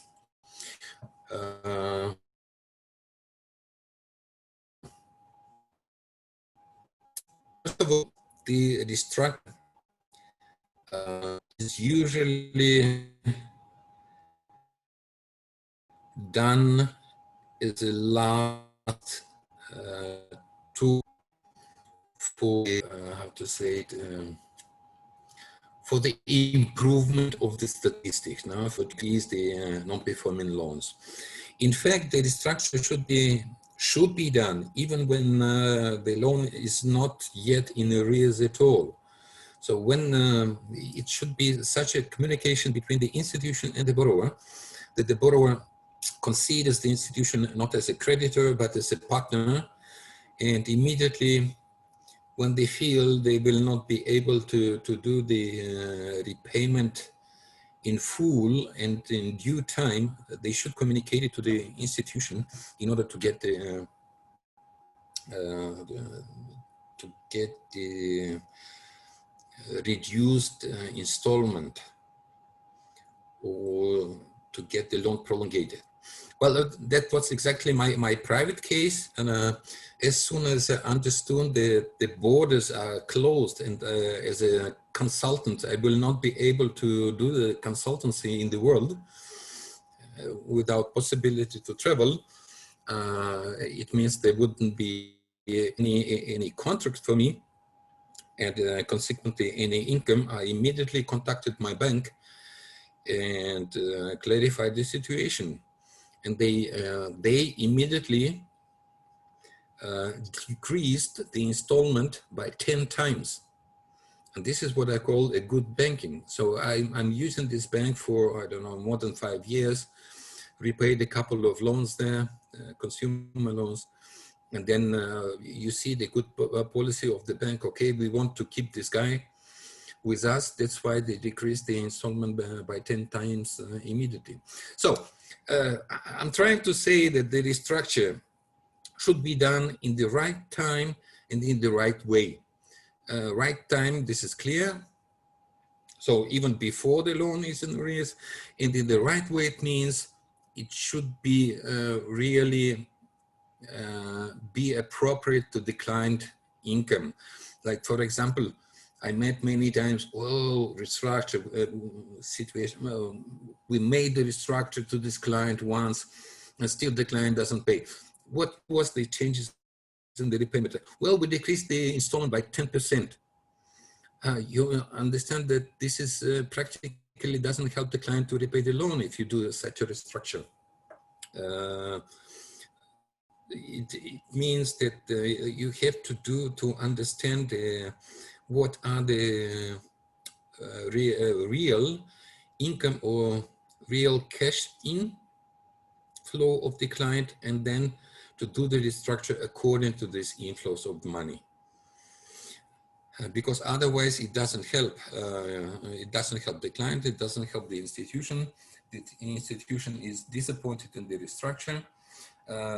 This is what I met in many institutions when I suggested to do the restructure to a client.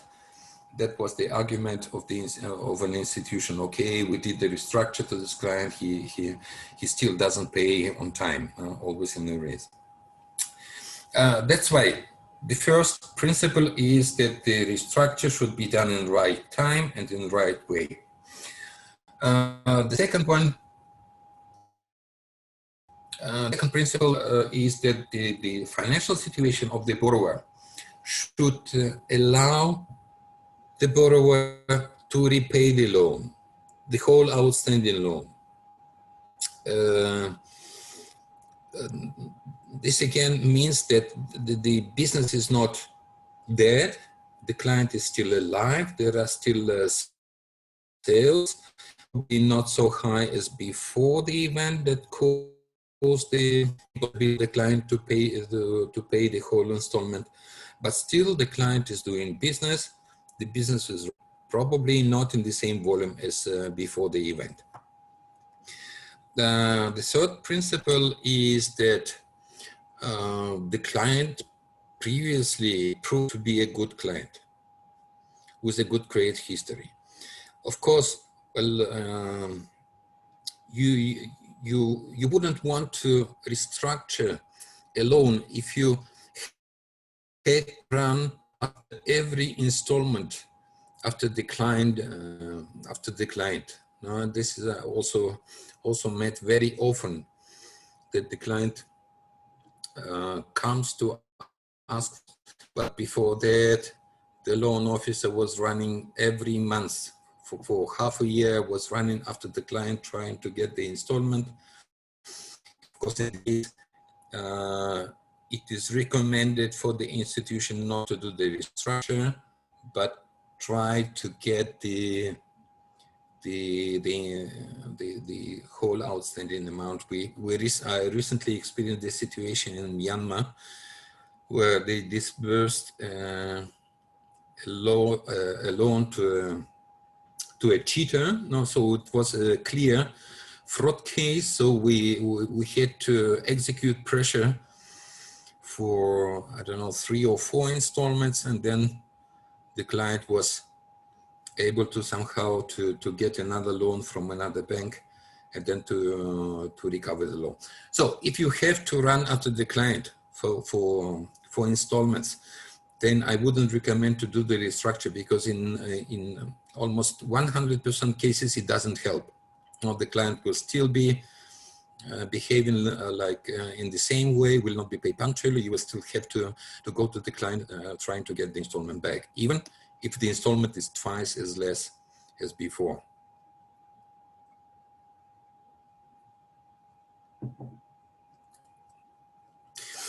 Then another principle is that the restructuring of the loan helps the borrower to repay the whole loan, not only the part of it or the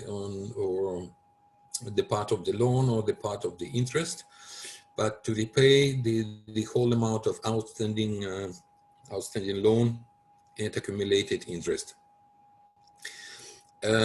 Usually the general principle is that you do the restructure only once.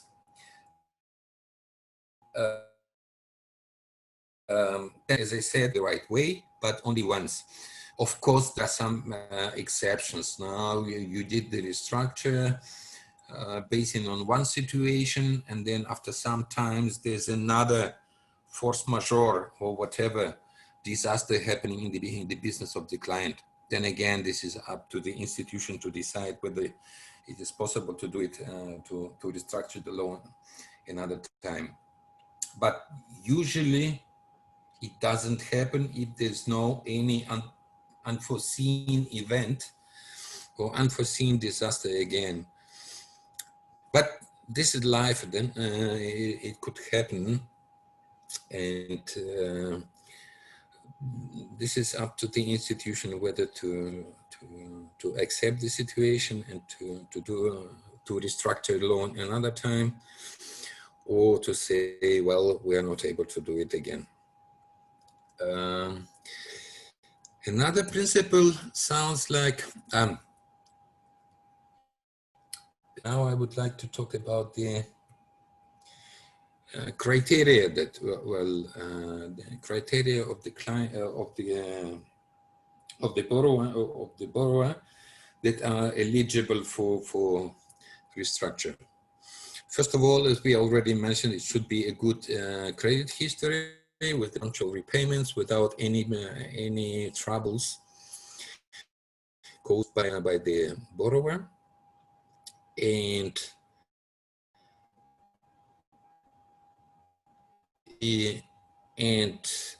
another point is that the situation that led to this need of restructure is not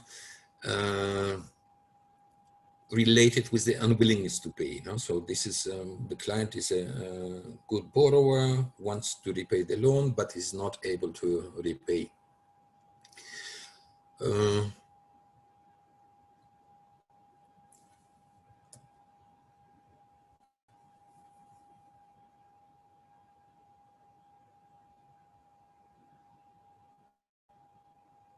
Another eligibility criteria is that this overdue payments or impossibility to pay is not under the client's control. So this is, as we already discussed, it could be natural disasters or other reasons for the impossibility to repay the loan. No, it doesn't mean that the client, well, the client could, of course, take a wrong decision to invest money somewhere without any success, any profit from this investment, and then come to you and say, well, I did a mistake. I now cannot repay the whole installment. Please make a restructure. This is up to the institution how to proceed in this situation. You could say, well, this is a good client, but he did a mistake. Everybody does a mistake. Let's keep this client by reducing the installment amount. Or the institution could say, well, that was your fault. It means that you have to repay the loan in the full volume. I mean, you know, to pay installments in the full volume, there will be no restructure at all.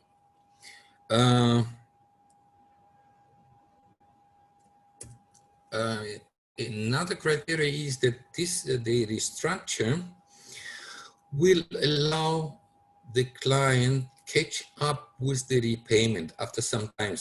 That's why I'm saying in the right way is also means that we are going to discuss it later, but there are some different tools that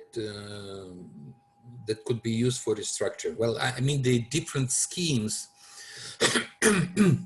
either you give a grace period or whatever, but in any case, you should be sure that the restructure allow the borrower to catch up with payment plan, not only to repay the installment. So they should be able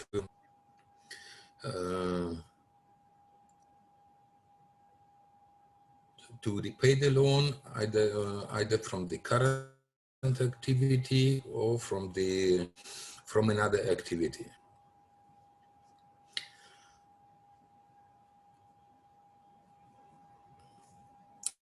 So whatever is the reason for the structure, the main idea of it is whether the institution is wants to be client with it. So it must be a good client, repaying many loans, paying punctually before the situation, with a good credit history, good collateral, excellent business or whatever. But still, this is up to them to decide whether the restructure could take place.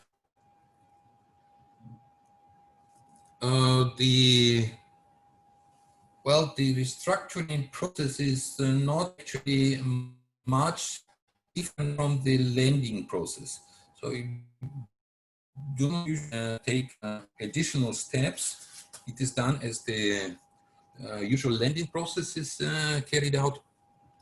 Like you visit the business, you define the ability to pay, analyze the assets, analyze the cash flow, understand what are the capacity of the client to repay, which is usually not done. No? So the client says, well, I would like to have a decreased installment by 2 times, but the institution says, no, we cannot give you 2 times, we just reduce it by 20%. And this is like with any loan. No? If the client asks a loan of 100,000 and the institution says, no, considering your financial situation, we could give you 70,000. This is enough to realize the project of the client. Doesn't allow the client to get additional money from the project. That's why I would say, well, either you don't give a loan at all, or you give in the full volume, full scale. So again, you update the information on the ID, licenses, permissions, and then prepare documents related to the collateral or guarantor, whatever it is, in order to renew the information, because there's some time since the loan was disbursed. And there could be some changes that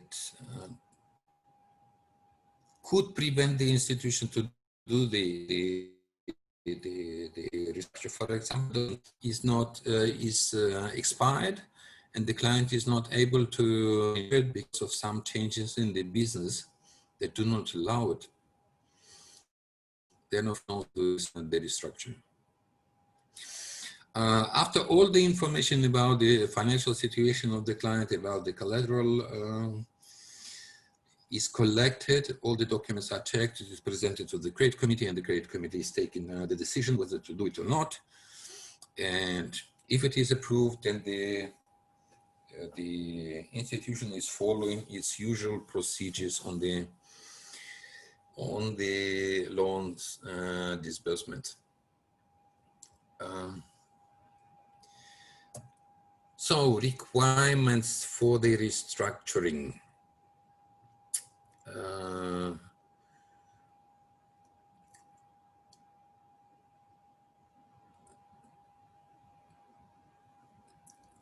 It includes that the following factors are satisfying to grant the client a restructure of their loan. This is the financial situation in the client's business and the situation on the market environment, like demand, competition, perspectives, this another factor is the managerial ability. For example, if there was a decision of the client to invest money somewhere without consulting with the bank, somewhere investment doesn't bring any profit, then of course you could doubt about providing the client the restructure of the loan, because if he did it once, you can be sure he doesn't do it another time. Then, of course, this another factor is the client's honesty and reliability. Like you check it with the credit history. There are no unusual risks. Well, at least you don't see them for the moment. Like for the moment, I really cannot tell you what to do with the restructure. I would recommend to do the restructure, but it's not really possible to realistically assess the risks for the future. I would say, because you cannot know. The second wave of the pandemic comes, and then what can you do? The government locks down again all the businesses, and that's so. For the moment, this is unforeseeable risk, and you cannot assess the probability of this of the event that would happen. You should, another factor that should be considered during restructure are external factors that can influence the borrower's success or failure in volatile economic environment. As we said, some businesses, like in Azerbaijan, they couldn't survive it, couldn't survive pandemic situation. So I don't see any reason, for example, for this funeral business to be restructured, because it looks like, okay, for the moment, probably the government allows people to gather more than 50, but then it could soon come to a situation, they come back to a restriction on 10 people or 5 people together at the same time. It's not possible to foresee. And of course, another factor is the security of the loan. Well, I don't know, with the microloans that were dispersed without any collateral at all, in the case of restructure, I would recommend to ask the client to look for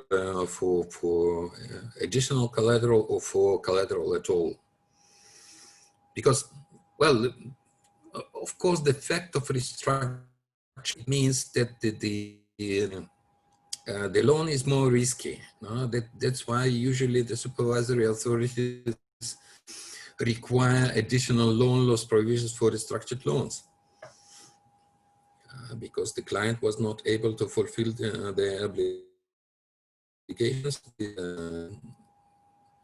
increased credit risk.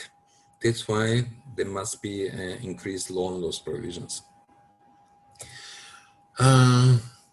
Schemes of restructuring. Different schemes depending on the individual situation of the client. You should understand what is the situation of the client, what will be client's income in the future, how much the client will be able to pay. Of course, for the moment, I would say it's not possible to foresee, to predict how high will be the sales of the client, or how much the client will be able to pay. That's why in many countries they just say, okay, this is a lump credit holidays for 3 months, and we'll see. Probably we will do the restructure for the whole portfolio, not for individual clients. Okay, first of all, we don't have enough capacity to assess individually all the clients. The second reason to do the portfolio restructure is, well, we do not understand what will happen the next month. Now, probably we do the assessment of the client, and next month comes another restriction from the government, and again the client is not able to repay, so we have to do again the individual assessment of the client. That's why it probably is worse for the institution to do a portfolio restructure, at least for the risky sectors where you see possibility for the client to repay. I don't know how it looks with the touristic business in Azerbaijan, but I would be very careful with doing a lump restructure for the touristic business, because many of them will not survive. This is not only hotels, this is also restaurants or whatever other excursions or other aspects of the touristic business. So the schemes would depend either the institution does it in the portfolio way, like, okay, we do not care what's happening in the individual businesses in this sector. We just do the restructure of the, like, okay, decrease the installment by 2 times for all clients in this sector, or if there are capacities by the institution to do the assessment of the individual borrowers, at least for the bigger exposures, then the institution could use different tools or different restructuring schemes. First of all, this is decrease of installment with the respective prolongation of the loan maturity. Then it could be decrease of installment without prolongation of loan maturity, but with the increased installment in the future. Like, for example, as I said, the many reopened businesses, they are still suffering from the insufficient demand. We could hope that in future the demand will increase and the institution, the business, the borrower, will be able to pay a higher installment. So you could say, okay, for half a year you pay this installment, but after half a year, for the rest of the loan maturity, you will pay a high installment. Of course, it also depends on the capacity of the core banking system, whether it allows to set such a payment plan. The institution could also grant a grace period for the client, saying, well, you don't pay, or you pay only interest during half a year, and afterwards we are going to consider your case again, and then to decide on what installment you should pay, considering or depending on your income.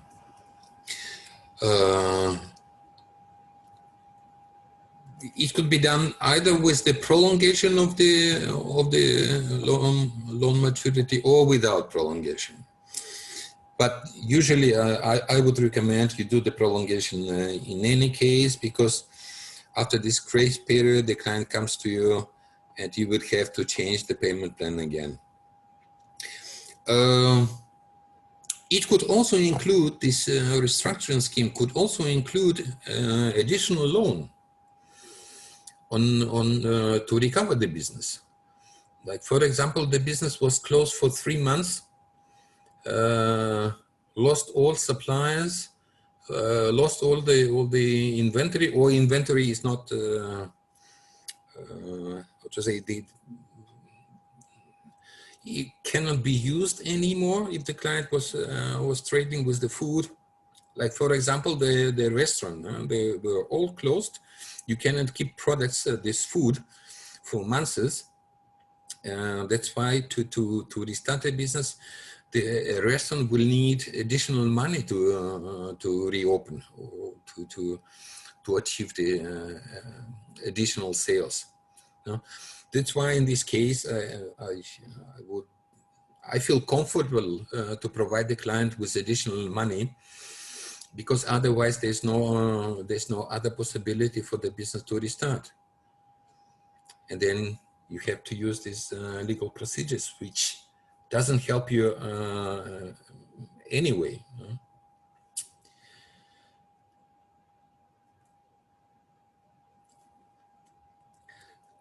So, other aspects of the restructure.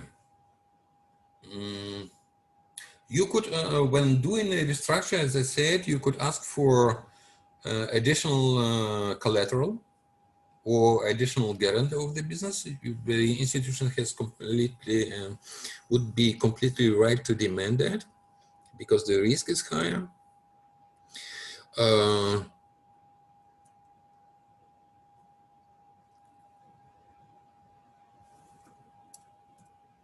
You could also, the other aspect of the restructure is that the institution could also ask to repay a certain amount, like, okay, we do the restructure if you repay overdue interest, for example, or a part of installment, just to show us that your willingness to repay the whole loan is good, and then we can count on you.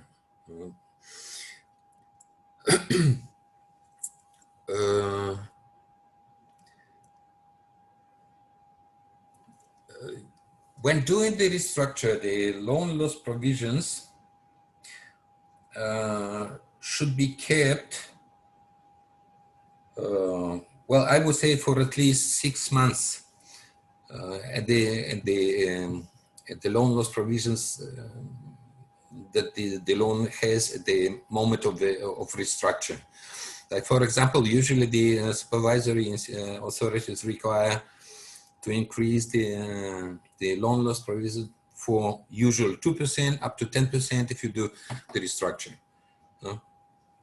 So you keep this loan with the loan loss provisions of 10%, at least half a year, and then after this period of time, if the client repay the loan punctually with a new installment, then you could decrease the loan loss provisions. You should also change the status of the loan in the core banking system. Whether it is allowed or not, I don't know. In many institutions, they just did it as a new loan with a new payment plan, like repaying the old loan, and kept it with the 2% loan loss provisions. Well, there could be other requirements, I don't know, that the institution might want the client to provide in order to get the restructure.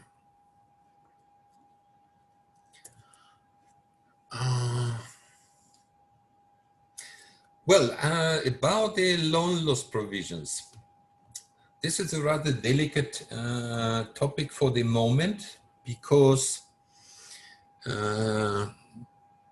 according to my information, almost in all countries, the supervisory authorities allow financial institutions not to increase loan loss provisions if they provide this credit holiday, or if they do a restructure. So, but anyway, as we said, after the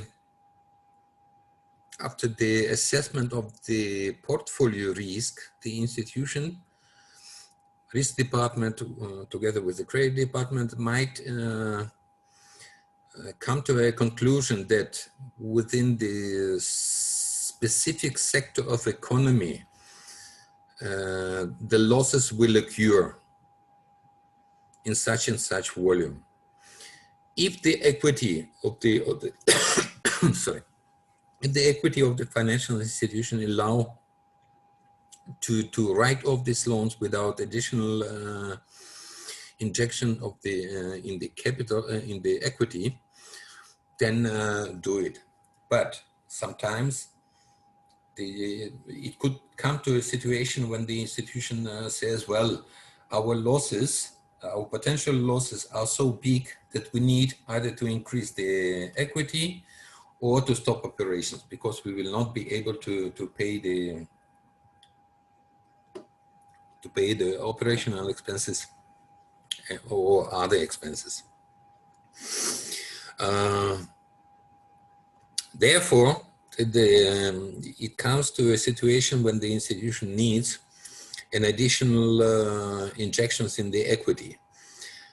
And this is the obligation of the risk, together with the credit department, who define the losses, saying, okay, there will be, that are our potential write-offs. That's why we have to increase our loan loss provisions. That's why we have to increase our equity. And this situation should be communicated to shareholders. Well, in many cases, well, I read in India, many banks, many microfinance banks got the additional equity from the shareholders.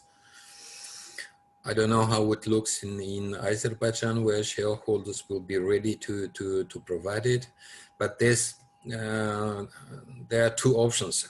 Either you increase the capital or you stop the operations, and you lose much more money than increasing capital for additional loan loss provisions.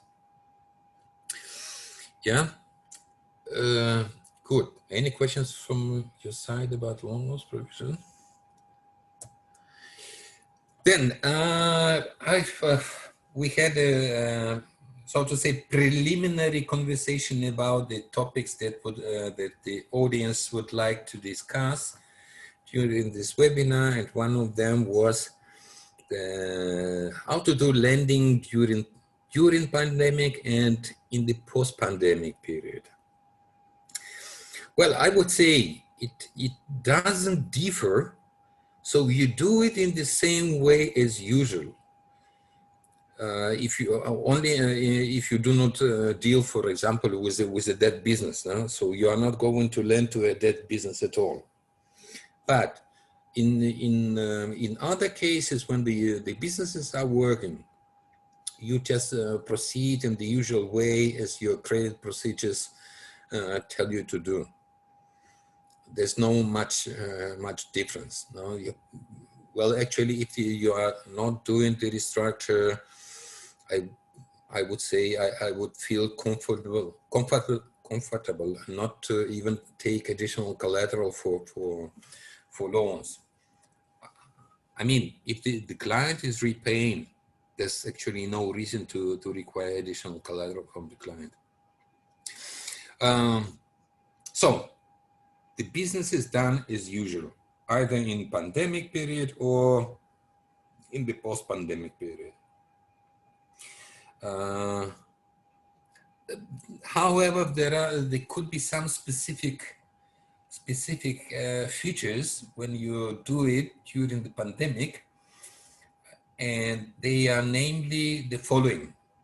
First of all, you have to pay attention to the purpose of the law, because, well, as we already said, many businesses are closed, or many businesses do not work. And when the client is asking for the loan, so of course it is interesting what is the purpose of the loan, what the client is going to use it for. Like there's no development in the business, there's no additional demand, which makes the client to ask for additional money. So it's very interesting to know where the client is going to invest the money. And if you see that the client is going to invest the money in the consumption, then you should be very careful. Because one thing to buy additional inventory or to buy additional equipment, and this is another thing to to invest it in consumption. So it's not going to bring you additional money. Anyway, this is again up to the institution to decide on that, because still you finance consumption anyway, no, for this retail lending, if the client has a salary. But here, this is during the current situation, that's really difficult to say whether the client will keep the job and will keep the salary in the long-term perspective. On the other hand, if the client's business is dead, and the client, I mean a good client with a good credit history, with the good assets or whatever, with a good business before, comes to you and says, well, now I'm not going to, I'm not able to continue the business. I'm not able to repay the loan at all, but I have a business idea to start, I don't know, to start producing the masks or something like that, no? I already, for example, I already started, but I have only 2 sewing machines. Now I need another 20 to satisfy the demand for these masks. This is a new business for me. I never did it before. I had a restaurant, the restaurant is closed, doesn't work anymore, but still I have a business idea like sewing masks. Give me a loan for 20 sewing machines. I know the banks are reluctant to start a startup business, but in the current situation, I would say the banks should change their attitude toward the startup, because in many cases it could be the only solution of the institution to get the loan recovered without legal procedures, without court procedures. That's why, I would recommend the bank to reconsider their attitude towards the startup businesses. Well, I know this sounds a little bit strange. Well, many experts say, okay, the institution should be more conservative when disbursing loans. I would say the institutions in the current situation should take more risks, because it could allow the institution to recover a loan without court procedures. Yeah. Another aspect is that the institution that have these scoring schemes, which probably were working perfectly during usual times without pandemic, I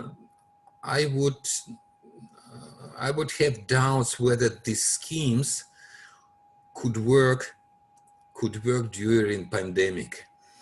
That's why probably it will be necessary for the financial institution, for the banks, to cancel the scoring lending and to substitute it by the individual analysis of the borrowers. Otherwise, the institution could come to a disaster result in the non-performing loans situation, because you assess the clients basing on some criteria that were based on the normal situation in the business. And now, when you do not know what business, it depends a lot on the specific sector of economy. So either you have to modify your scoring system according to the specific economic sector or specific region, or you shouldn't use it at all.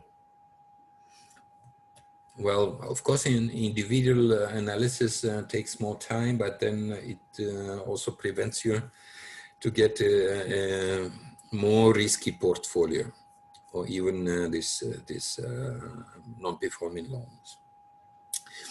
Well, another thing that pandemic situation brings the bank to is the introduction or development enlargement if the client already, or if the bank has already this digital banking. Well, that was a huge success in India, where they implemented all these digital payment platforms. So they are paying digitally for all services, products, or whatever. So the banks are cooperating with the IT companies, and they're very successful in providing loans with digitally, or getting payments digitally. I don't know when with the situation in Azerbaijan, but at least the payment the client should be able to do from his smartphone or from the computer. This is what then we're coming again to the reasons of not to overdue payment when the client is not able to come to reach the institution to make the payment. Then it could be a solution. The client just use this his or her smartphone to execute the payment. Yeah, that's why it is advisable for the institution to consider the implementation or enlargement of the spectrum of services, of the digital services. I read somewhere in many countries they just use this online services, online banking, also for the client identification with the camera, whatever. So this principle of know your clients works perfectly even on distance. Okay, it looks like we discussed all the aspects of the loan management during pandemic situation, and this is everything that I wanted to communicate to you in regard to this topic. And then if you have questions, I'm ready to answer.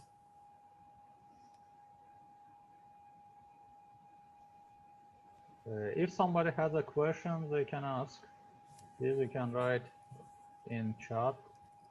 And I think I will be the first one who will ask the question, because, as you know, Oleg, usually keeping on the mind the last words. And I see now the your slide, and maybe you will clarify last slide, last one.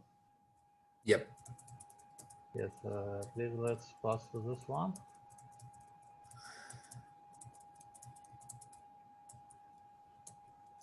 What exactly? Yes, I just maybe you just clarify for me. In one point, you underline that it's necessary to pass from scoring model to face-to-face estimation of the clients, and in another point, you underline that it is necessary to digitalize functions of monitoring and loan repayment. Is there any contradictory, or maybe I didn't understand clearly? Well, you probably mean that I said about the restructuring of the portfolio, or not? The last slide. Yes, the last slide is clear. I'm saying here that the institution should should switch to the individual work with the borrowers. Yeah. And before I said you probably do a portfolio restructure without even dealing with the individual clients. And okay, and what do you mean under the digitalizing of loan repayment? Yeah, I mean that the client, the borrowers do not have to come to the institution, to the bank, to make the repayment physically. No, they just use their mobile phone or computer or whatever just to transfer money via online banking. You just meaning to diversify the channels of payment. Yeah, right. Okay, just because I didn't understand. Any other questions? Yeah, for monitoring, for example, again, you do not You could organize it in the following way. No, you call the client, say, okay, I need to see your collateral, your fixed assets. Are they still there? Or I need to see your sales. Now, could you please send me the photo of your receipts? No, sales receipts. Understand? Yes, yes. It became clear. Mm. So, Well, in many countries, even they are now using this digitalization to underwrite loans. No, the loan officer goes to the place, makes photos of the documents, photo of the assets, photo of the business, and then sends it immediately to the head office from their tablet, being in the field. And then in the head office, the underwriting officer just take a decision, and the client could take a decision immediately. okay. And we at last we have one questions. I see.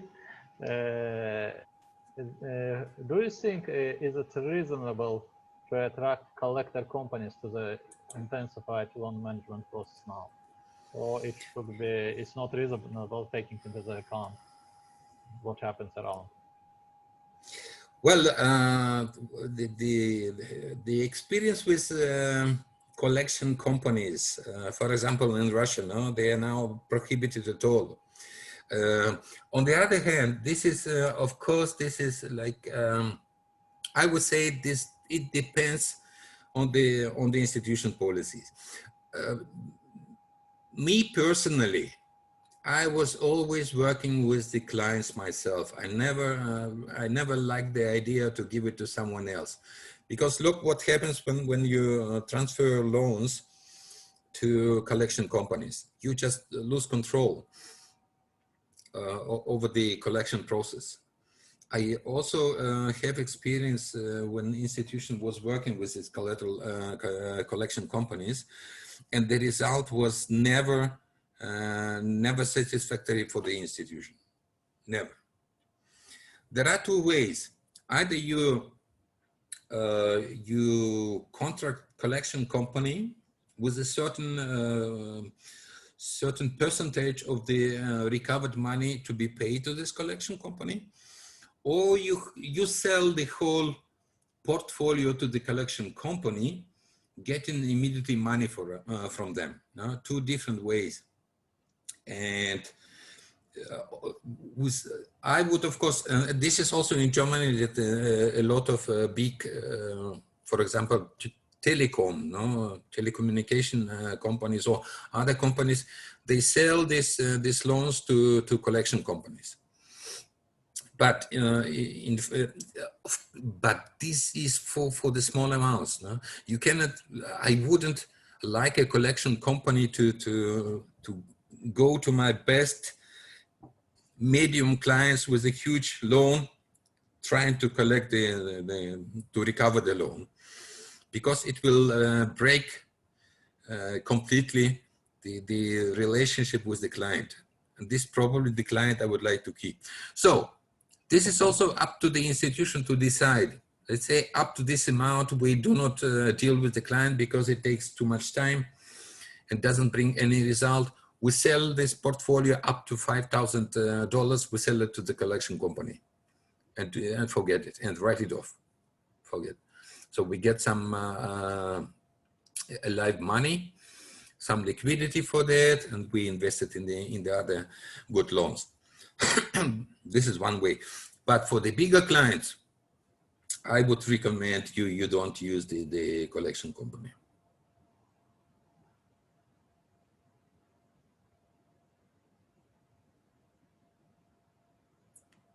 Yeah. Have I answered the question? Yes, thank you.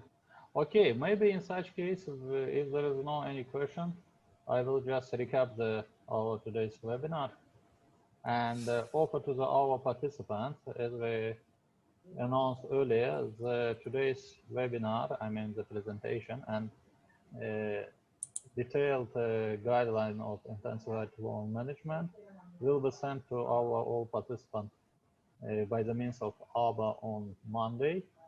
So if they will have, after the reading of all these performed materials, if they will have any questions, you can send their questions directly to us, and we will be glad to answer all of them.